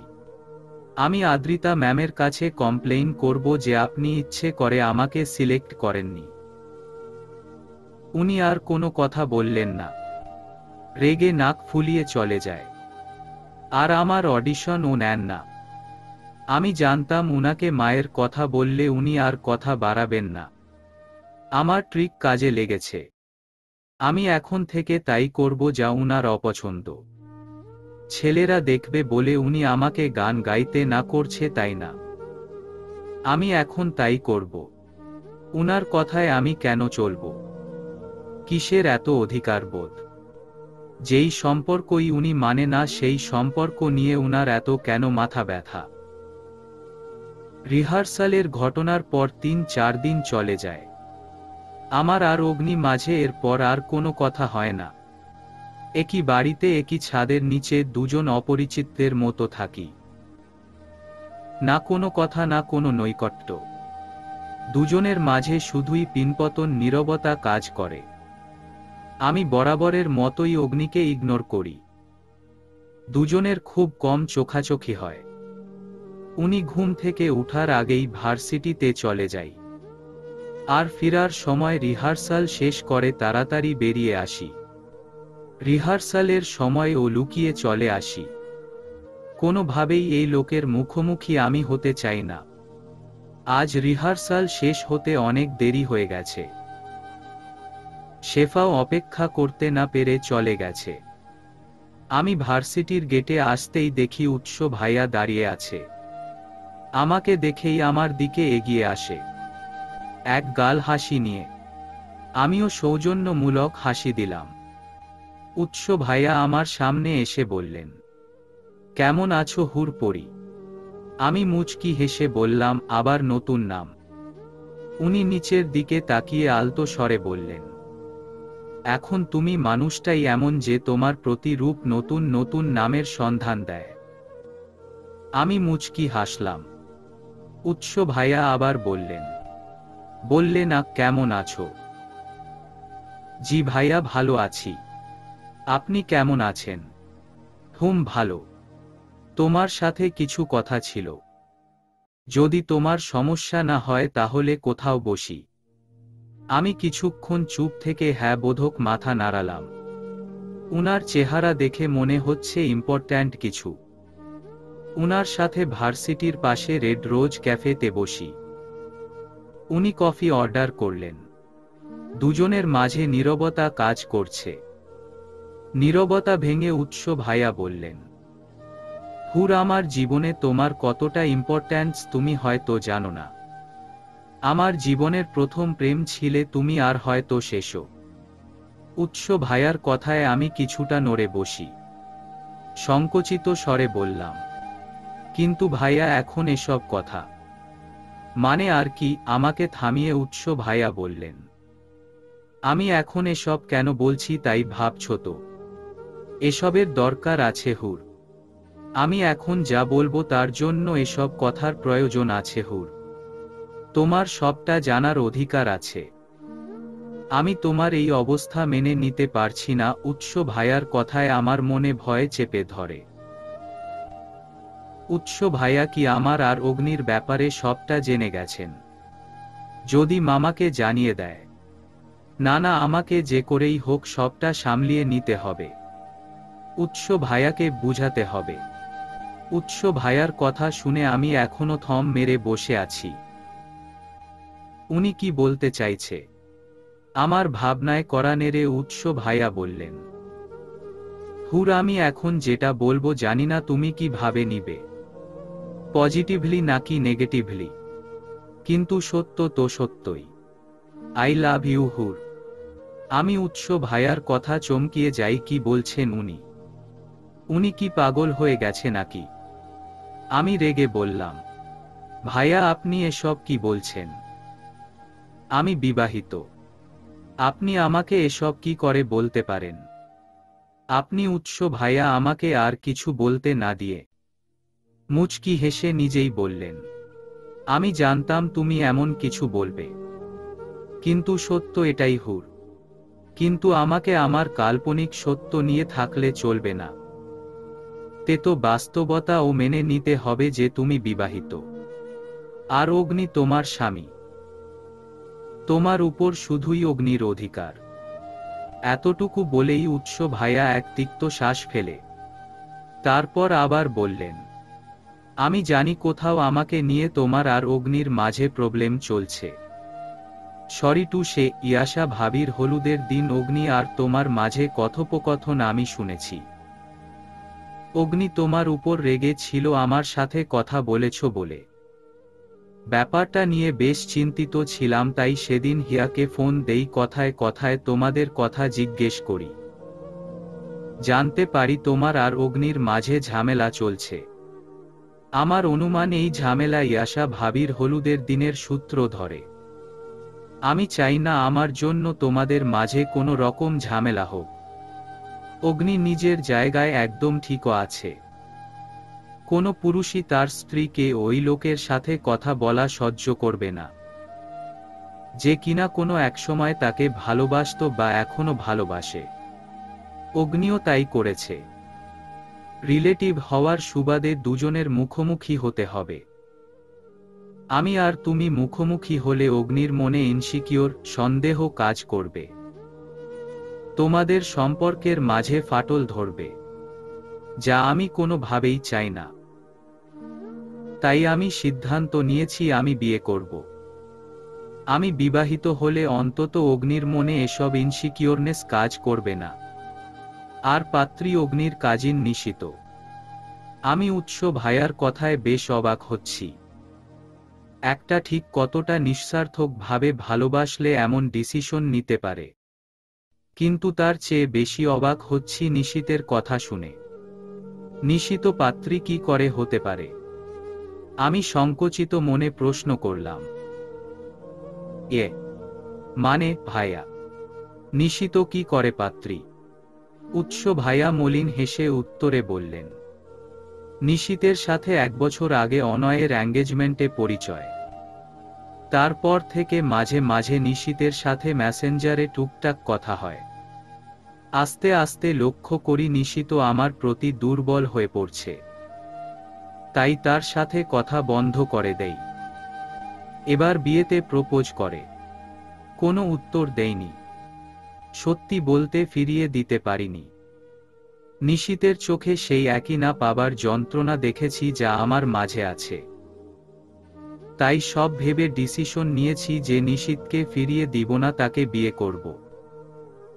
কেউ তো অন্তত ভালো থাকুক, কারো একপক্ষীয় প্রেম পূর্ণতা পাক। আমি মুচকি হেসে বলি, নিশিত খুব ভালো মেয়ে, আপনাকে খুব ভালোবাসবে, আপনার কেয়ার করবে, যা আপনি সবসময় ডিজার্ভ করেন। দোয়া করি আপনারা খুব সুখী হন। পুরাতন সব ভুলে নতুন জীবনের সূচনা করুন। উৎস ভাইয়ার চোখ চকচক করছে জলে। বেদনাদায়ক হাসি দিয়ে বললেন, নতুন জীবনের সূচনা? আমি চাই না পুরাতন সবকিছু ভুলে কোনো নতুন সূচনা করতে। কিন্তু নিশিত আপনার কাছে অনেক আশা স্বপ্ন নিয়ে আসবে, তাকে কেন অবহেলা করবেন? তার কি দোষ? আমার ভুলের শাস্তি নিশিতকে দিবেন। আমি কারো ভুলে শাস্তি কাউকে দিব না। আর না তুমি কোনো ভুল করেছ। যদি কেউ করে থাকে তাহলে তা আমি। আমার জীবনের সব হাসি আনন্দ তোমার চেহারায় আটকিয়ে। এই চেহারাটা আমি সারা জীবনের জন্য নিজের আঁখি দুটির মাঝে আটকিয়ে রেখেছি। যা করছি সব আমার হুরপরির জন্য করছি। অন্তত দূর থেকে তোমার হাসি মাখা মুখখানি তো দেখতে পাবো। নাইবা হলে তোমার হাসিটাই আমার সবচেয়ে বড় প্রাপ্তি। আর রইল নিশিতের কথা। নিশিত আমার ভালোবাসা হোক আর না হোক, কিন্তু স্ত্রীর সম্মান আর মর্যাদা অবশ্যই পাবে। তুমি চিন্তা করো না, নিশিতকে আমি ভালো রাখব। আমি উনার কথায় সহমত জানিয়ে বললাম, একটা মেয়ের স্ত্রীর মর্যাদা না পাওয়া কতটা যন্ত্রণাদায়ক তা কেবল একটা মেয়েই জানে। কিন্তু আমি জানি আপনি নিশিতে ঠিক খেয়াল রাখবেন, তাকে তার মর্যাদা দিবেন। উৎস ভাইয়া দু হাতে নিজের মুখ চেপে ধরে আছে। উনি কি কান্না করছে? বলে ছেলেরা কান্না করে না। খুব বেশি অসহায় না হয়ে পারলে তাদের চোখে জল আসে না। দুজনের মধ্যে আবারও পিনপতন নীরবতা। বেশ কিছু সময় পর উৎস ভাইয়া নিজেকে স্বাভাবিক করে বললেন, আমার একটা কথা রাখবে। আমি চুপ করে আছি। কি বলবো বুঝে উঠতে পারছি না। উৎস ভাইয়া আবার বললেন, ভয় নেই, তেমন কিছু চাইবো না যাতে তোমার দিতে আপত্তি হবে। একবারের জন্য তোমার হাতটা ধরতে পারি। আমি কিছু বললাম না। উৎস ভাইয়া ব্যাগ থেকে একটা বক্স বের করে। বক্স থেকে ব্রেসলেট বের করে আমার হাতে পরিয়ে দেয়। করুণ গলায় বললেন, এটা তোমার জন্য কিনেছিলাম। ভেবেছিলাম যেদিন তুমি আমার হবে তোমাকে নিজ হাতে পরিয়ে দিব, কিন্তু তা তো আর হলো না। আর না কোনো দিন সম্ভব। কারণ তুমি অগ্নিকে খুব ভালোবাসো। অগ্নির প্রতি ভালোবাসা তোমার চোখে ভাসে। আর আমার কাছে তোমার খুশির থেকে বড় কিছু নেই। এই ব্রেসলেটটা সবসময় তোমার কাছে রাখবে কি? এতে আমার এটা ভেবে শান্তি লাগবে যে তুমি আমার না হও, আমার কোনো জিনিস তো তোমার কাছে আছে।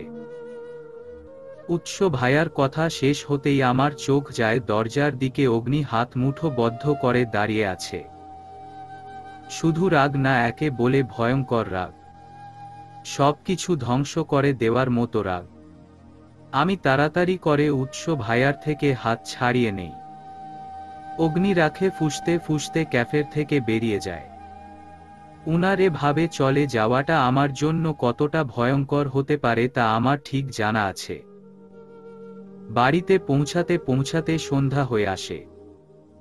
আজ খুব দেরি হয়ে গেছে। এমনিতেই রিহার্সাল দেরিতে শেষ হয়েছে, তারপর আবার উৎস ভাইয়ার সাথে দেখা। সর্বশেষ ঢাকার জ্যাম। মা আর হিয়া আপুকে আগেই ফোন করে জানিয়ে দিয়েছি। রুমে ঢুকতেই দেখি পুরো রুম অন্ধকার। অগ্নি কি এখনো ফিরেনি? কিন্তু রুমের এসি তো চলছে। শীতের আবছা আবাস পড়েছে। এই ঠান্ডার মাঝে এসি রুমে লাইট জ্বালাতেই অগ্নিকে খালি গায়ে পা ঝুলিয়ে বিছানায় বসে থাকতে দেখি। শার্টটা নিচে পড়ে আছে। আমি শার্টটা তুলে রাখি। অগ্নি আমার দিকে সরু দৃষ্টিতে তাকিয়ে আছে। আমি কাঁধের ব্যাগ ড্রেসিং টেবিলের উপরে রাখতেই অগ্নি গম্ভীর স্বরে বললেন, রিহার্সালের পর কোথায় ছিলে? আমি শীতল স্বরে বলি, যেখানে উত্তরটা আপনার জানা আছে সেখানে প্রশ্ন করাটা বিলাসিতা। আমি অগ্নির কথার উত্তর দিয়ে চুল হাত খোপা করতে লাগি। হঠাৎ অগ্নি পিছন থেকে আমার হাত ধরে নিজের দিকে ঘুরায়। আচমকা এমন হওয়ার চুল সব মুখের উপর এসে পড়ে। অগ্নি আমার হাত চেপে ধরে। চিৎকার করে বললেন, কি ভাবো নিজেকে? আমি চুপ করে সবটা সহ্য করছি বলে সবকিছু মেনে নিব।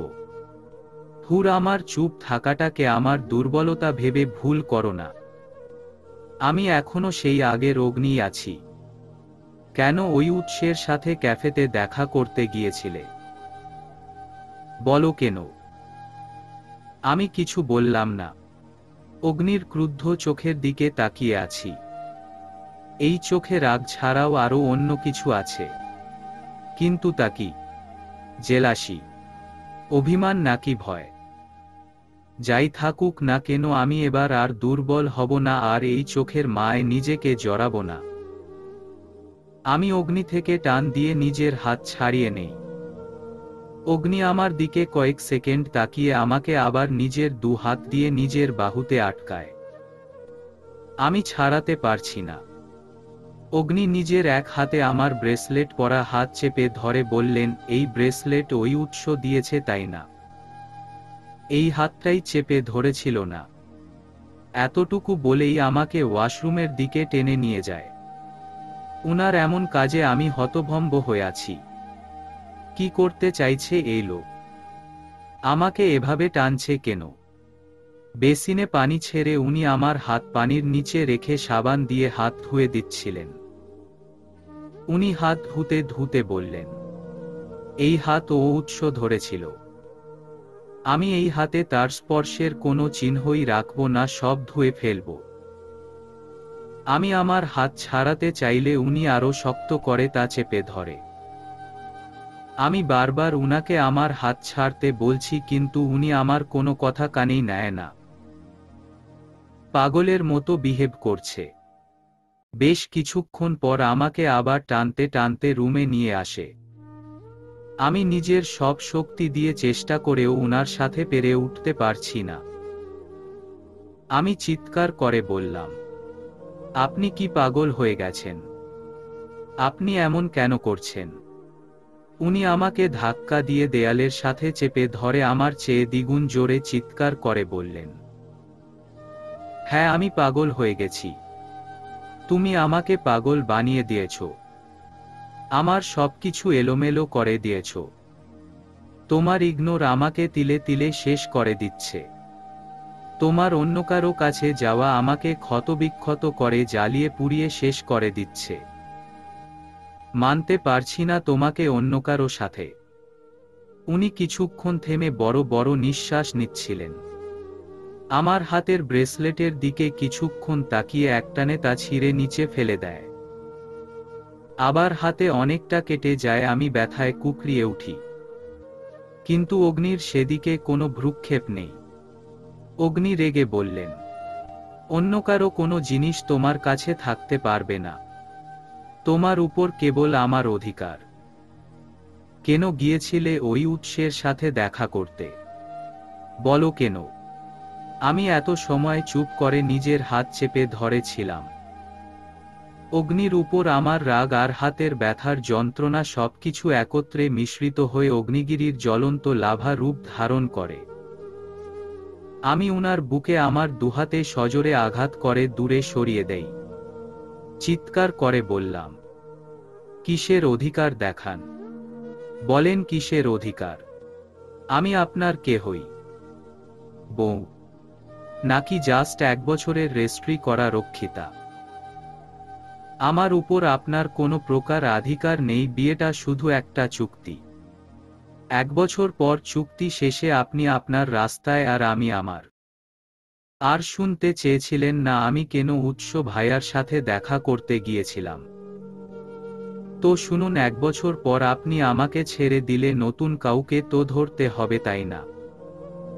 তাই আমি উৎস ভাইয়ার কাছে গিয়েছিলাম 1 বছর পর তার কাছে ফিরে যাব তা বলতে।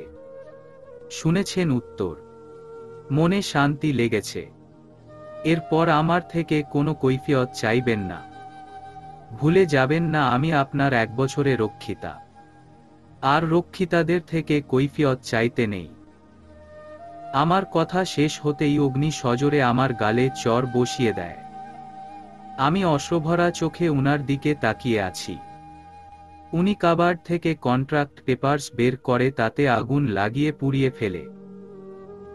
আমার কাছে এসে শক্ত করে আমার গাল চেপে ধরে দাঁতে দাঁত চেপে বললেন, নিজেকে আর একবার রক্ষিতা বলবি তো তোকে খুন করে ফেলব। খুব শখ আমার থেকে মুক্তি পাবার, তাই না? এই যে কন্ট্রাক্ট পেপারস পুড়িয়ে দিয়েছি, আমার থেকে মুক্তি পাওয়া আমার প্রাণ থাকতে সম্ভব না। শেষ নিঃশ্বাস পর্যন্ত নিজের কাছে রাখব। আমার বউয়ের পরিচয় নিয়েই সারা জীবন থাকতে হবে। দুনিয়া এদিক ওদিক হয়ে গেলেও আমি তোকে ছাড়ছি না হুর। তুই আমার মানে আমারই। তোর উপর সব অধিকার শুধুই এই অগ্নির। কথা শেষ করে আমাকে ধাক্কা দিয়ে রুম থেকে চলে যায়। আমি থম মেরে দাঁড়িয়ে আছি। শরীর মন দুটোই আজ বড্ড ক্লান্ত। আমি পারছি না বারবার নিজের সাথে যুদ্ধ করতে। উনি কেন এমন করে? আমাকে তার বউ মানে না, ভালোবাসে না। তাহলে এসব কেন? আমি মাটিতে ধপ করে বসে পড়ি, চোখগুলো পোড়া কন্ট্রাক্ট পেপারসের দিকে। চোখ থেকে অঝরে পানি ঝরছে। মন আর মস্তিষ্কের যুদ্ধ। আমি ক্লান্ত, পারছি না আর নিজের সাথে পেরে উঠতে। আজ অগ্নি ফিরলে তাকে শক্ত করে প্রশ্ন করব সে কি চায়। তাকে যে কোনো এক কুল বেছে নিতে হবে। সেই রাতে অগ্নি আর বাড়িতে ফিরে না। সবসময়ের মতোই উনার রাগের মুষল আমাকেই দিতে হয়। মায়ের কাছে আমারই জবাবদিহি করতে হয়। বাড়ির সবাই আমাদের রাগারাগির ব্যাপারটা আজ করতে পেরেছিল, আজ একদম নিশ্চিত হলো এই লোক দুনিয়াদারির কোনো কিছুই আমলে নেয় না। নিজের যা মনে চায় হুট করে তা করে চলে যায়। পরবর্তীতে কি হবে না হবে তা ভেবে দেখে না।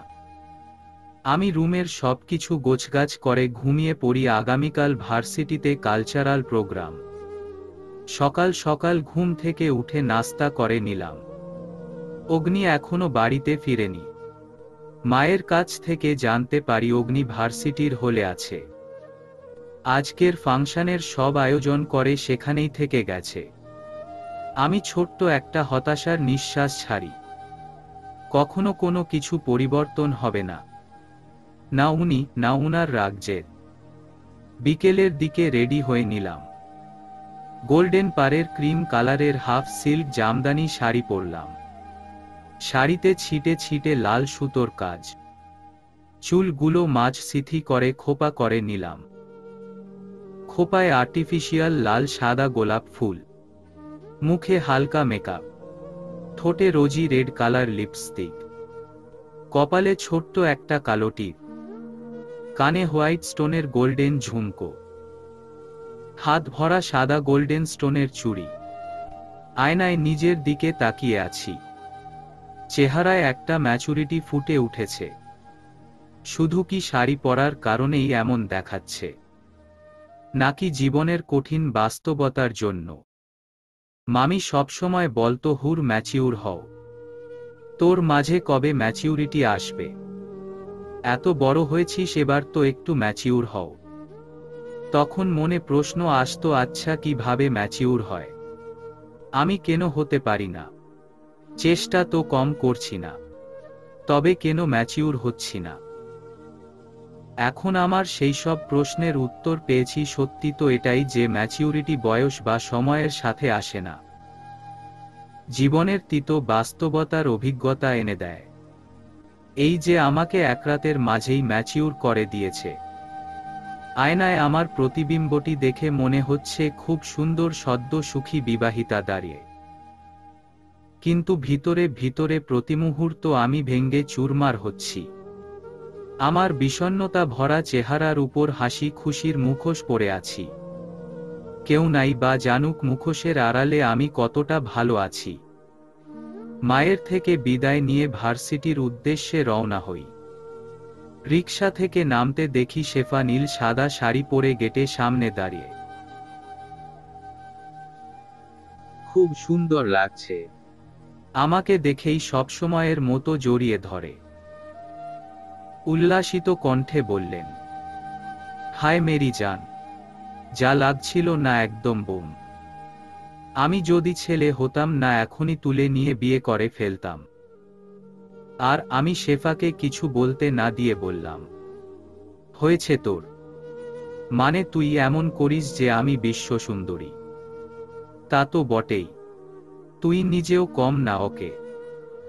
এই দেখ নীল শাড়িতে কত সুন্দর লাগছে। আজ কত ছেলে যে আহত নিহত হবে আল্লাহ জানে। ম্যাডাম আপনার সামনে সব আমি কিছুই না, বুঝেছেন? হয়েছে হয়েছে, এবার ভিতরে চলো। ওদিকে ফাংশন শুরু হতে বেশি দেরি নেই। দুজন ভিতরের দিকে চলে গেলাম। ভিতরে যেতেই প্রথমে অগ্নির দিকে চোখ গেল। আমার দিকে হা করে তাকিয়ে উনি। পরনে সাদা পাঞ্জাবি। সাদা পাঞ্জাবির গলায় স্প্রিং এর গোল্ডেন কারুকাজ করা। আবার মাঝে মাঝে স্টোনও রয়েছে। চুলগুলো সবসময়ের মতো স্টাইল করে ব্রাশ করা। হাতে ব্র্যান্ডের ঘড়ি। সবসময়ের মতো মনে একটা প্রশ্ন জাগলো, এই লোক এত সুন্দর কেন? কিন্তু নিজের মনকে কন্ট্রোল করি। উনি আমার নয়। আর অন্যের জিনিসে নজর দেওয়া কুজনের কাজ। অগ্নি থেকে চোখ সরিয়ে নেই। এই মুহূর্তে অগ্নি আমার কাছে বিষের মতো লাগছে, এর কারণ তার পাশে থাকা নিহা নাগিনী। আমি অন্যদিকে চলে যাই। পানি পিপাসা পেয়েছে, তাই ভার্সিটির ক্যান্টিনের দিকে যাই পানি আনতে। এদিকটায় খুব একটা লোকজন নেই। সবাই মাঠে অনুষ্ঠান দেখতে ব্যস্ত। শেফাকে সামনের সারিতে বসিয়ে এসেছি। ক্যান্টিনের সামনে সায়েন্স ল্যাবের দিকে আসতে পিছন থেকে কেউ আমার হাত টেনে ধরে। আমি ভ্রু কুঁচকে তাকিয়ে দেখি অগ্নি। আমি উনার দিকে প্রশ্নবোধক চোখে তাকালে উনি প্রতিউত্তরে রাগী দৃষ্টি নিক্ষেপ করে। এবার আমি আবার কি করলাম? আমি হাত ছাড়াতে চাইলে উনি আমার হাত চেপে ধরে টেনে ল্যাবের ভিতরে নিয়ে যায়। আমাকে নিজের সামনে দাঁড়া করিয়ে নিজে টেবিলের উপর হেলান দিয়ে বাকিয়ে দাঁড়ায়।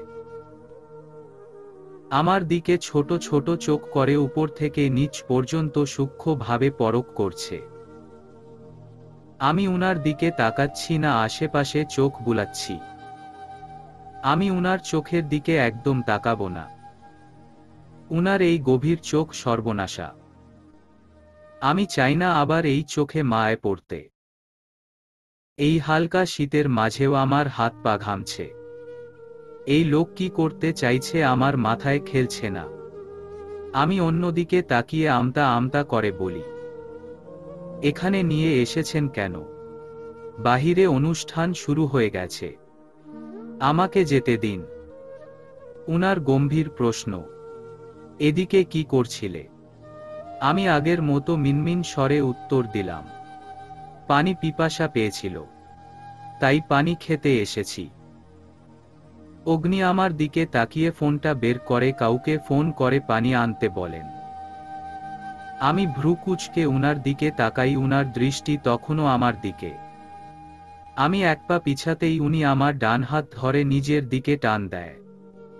আচমকা এভাবে টান দেওয়ায় আমি ভার সামাল দিতে না পেরে উনার কাঁধে হাত রাখি। উনি দুহাতে আমার কোমর চেপে ধরে। উনার বরফ শীতল হাত আমার শাড়ির আঁচল ছেড়ে কোমর স্পর্শ করেছে। দুজনের মাঝে খুব একটা ফাঁকা নেই। আমার গলা শুকিয়ে আসছে। বারবার এদিক ওদিক তাকাচ্ছি। আমি উনার দিকে না তাকিয়েও বলতে পারছি উনি আমার দিকে গাঢ়তর দৃষ্টিতে তাকিয়ে আছে। ভয়ঙ্কর এই দৃষ্টি, যা আমার এতদিনের রাগ জেদ দিয়ে তৈরি করা ইগনোরের দেয়ালটাকে নিমিষেই ভেঙে চুরমার করতে সক্ষম। আমার মনে শান্ত কুটিরে ঝড় তুলে তছনছ করতে যথেষ্ট।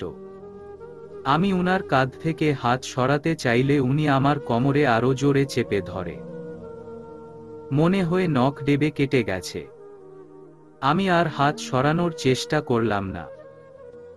উনি এক আঙ্গুলে আমার কানের ঝুমকো নিয়ে খেলা করতে করতে বললেন, শাড়ি পরেছেন ভালো কথা, নিজের চকচকা মসৃণ পেট কি সবাইকে দেখানো জরুরি? আমি সোজাসুজি ভাবে উত্তর দিলাম, আমি ইচ্ছে করে পেট বের করিনি। আর তাছাড়া শাড়ি পরলে একটু আকটু পেট দেখা যায়। উনি ধমকের স্বরে বললেন, এমন শাড়ি কেন পরতে হবে যেটায় পেট দেখা যায়? আমি কিছু বললাম না, চুপ করে থাকলাম। উনি আবার বললেন, শাড়ি কি জানো দিয়ে আটকায়? কি নাম জানো? পিন। আমি ভোঁতা মুখ করে বললাম, সেফটি পিন। হ্যাঁ ওইটাই, এক্সট্রা সেফটি পিন আছে। আমি উনার দিকে ক্রুদ্ধ দৃষ্টি নিক্ষেপ করে পার্স থেকে বের করে দিলাম। উনি সেফটি পিন দিয়ে পেট ডেকে শাড়ি আটকিয়ে দেয়। আমি ছোট ছোট চোখ করে তাকিয়ে আছি। এত দরদ কিসের উনার? হঠাৎই কেউ দরজায় টোকা দেয়। অগ্নি কোমর থেকে হাত সরিয়ে সামান্য দূরে দাঁড়ায়, কিন্তু এখনো আমার খুব কাছেই রয়েছে। কেউ দেখলে কেলেঙ্কারি হয়ে যাবে। আমি দূরে যেতে চাইলে উনি গম্ভীর কণ্ঠে বললেন, কাল কি বলেছি কথা কানে যায়নি? বউ তুমি আমার, দেখলে দেখুক। আমি উনার দিকে অবাক দৃষ্টিতে তাকিয়ে উনি আমার থেকে চোখ ঘুরিয়ে দরজার দিকে তাকিয়ে বললেন, ভিতরে আয়। উনার বন্ধু তানবীর ভিতরে আসে। পানির বোতল দিয়ে মুচকি হেসে চলে যায়। পানির বোতলের কেপ খুলে আমার দিকে পানির বোতল বাড়িয়ে দিলেন। আমি কাপা কাপা হাতে পানি নিয়ে অর্ধেকটা শেষ করলাম। উনি গম্ভীর স্বরে বললেন, এখন সোজা সিটে যেয়ে বসবে, একটুও নড়বে না। বাহিরের অন্যান্য ছেলেরা এসেছে, একা থাকা সেফ না, কিছু প্রয়োজন হলে আমাকে কল করবে। আমি হ্যাঁ বোধক মাথা নাড়িয়ে চলে আসলাম। এক রাতে উনার এমন পরিবর্তন কিভাবে? উনি কি তবে সত্যি সত্যি আমাকে ছাড়বে না? যদি সুপ্তি ফিরে আসে তখনও না। কিছুক্ষণ পরই গানের জন্য স্টেজে আমার নাম ডাকে। আমি শেফার দিকে ভীতু চোখে তাকাই। শেফা আমাকে অল দ্য বেস্ট উইশ করে। আমি মুখে ভীতু হাসি নিয়ে স্টেজের দিকে পা বাড়াই, খুব ভয় করছে। এতদিন পর এত মানুষের সামনে গান গাওয়া, নার্ভাসনেস কাজ করছে। চোখ বন্ধ করে দীর্ঘ নিঃশ্বাস নেই। মামা সব সময় বললেন এতে মন হালকা হয়, ভয় কেটে যায়। অনেকটা সাহস নিয়ে স্টেজে উঠি। সুর তুলেছে আমি, স্টেজে উঠে অগ্নিকে খুঁজি কিন্তু উনি নেই, আশেপাশে কোথাও নেই।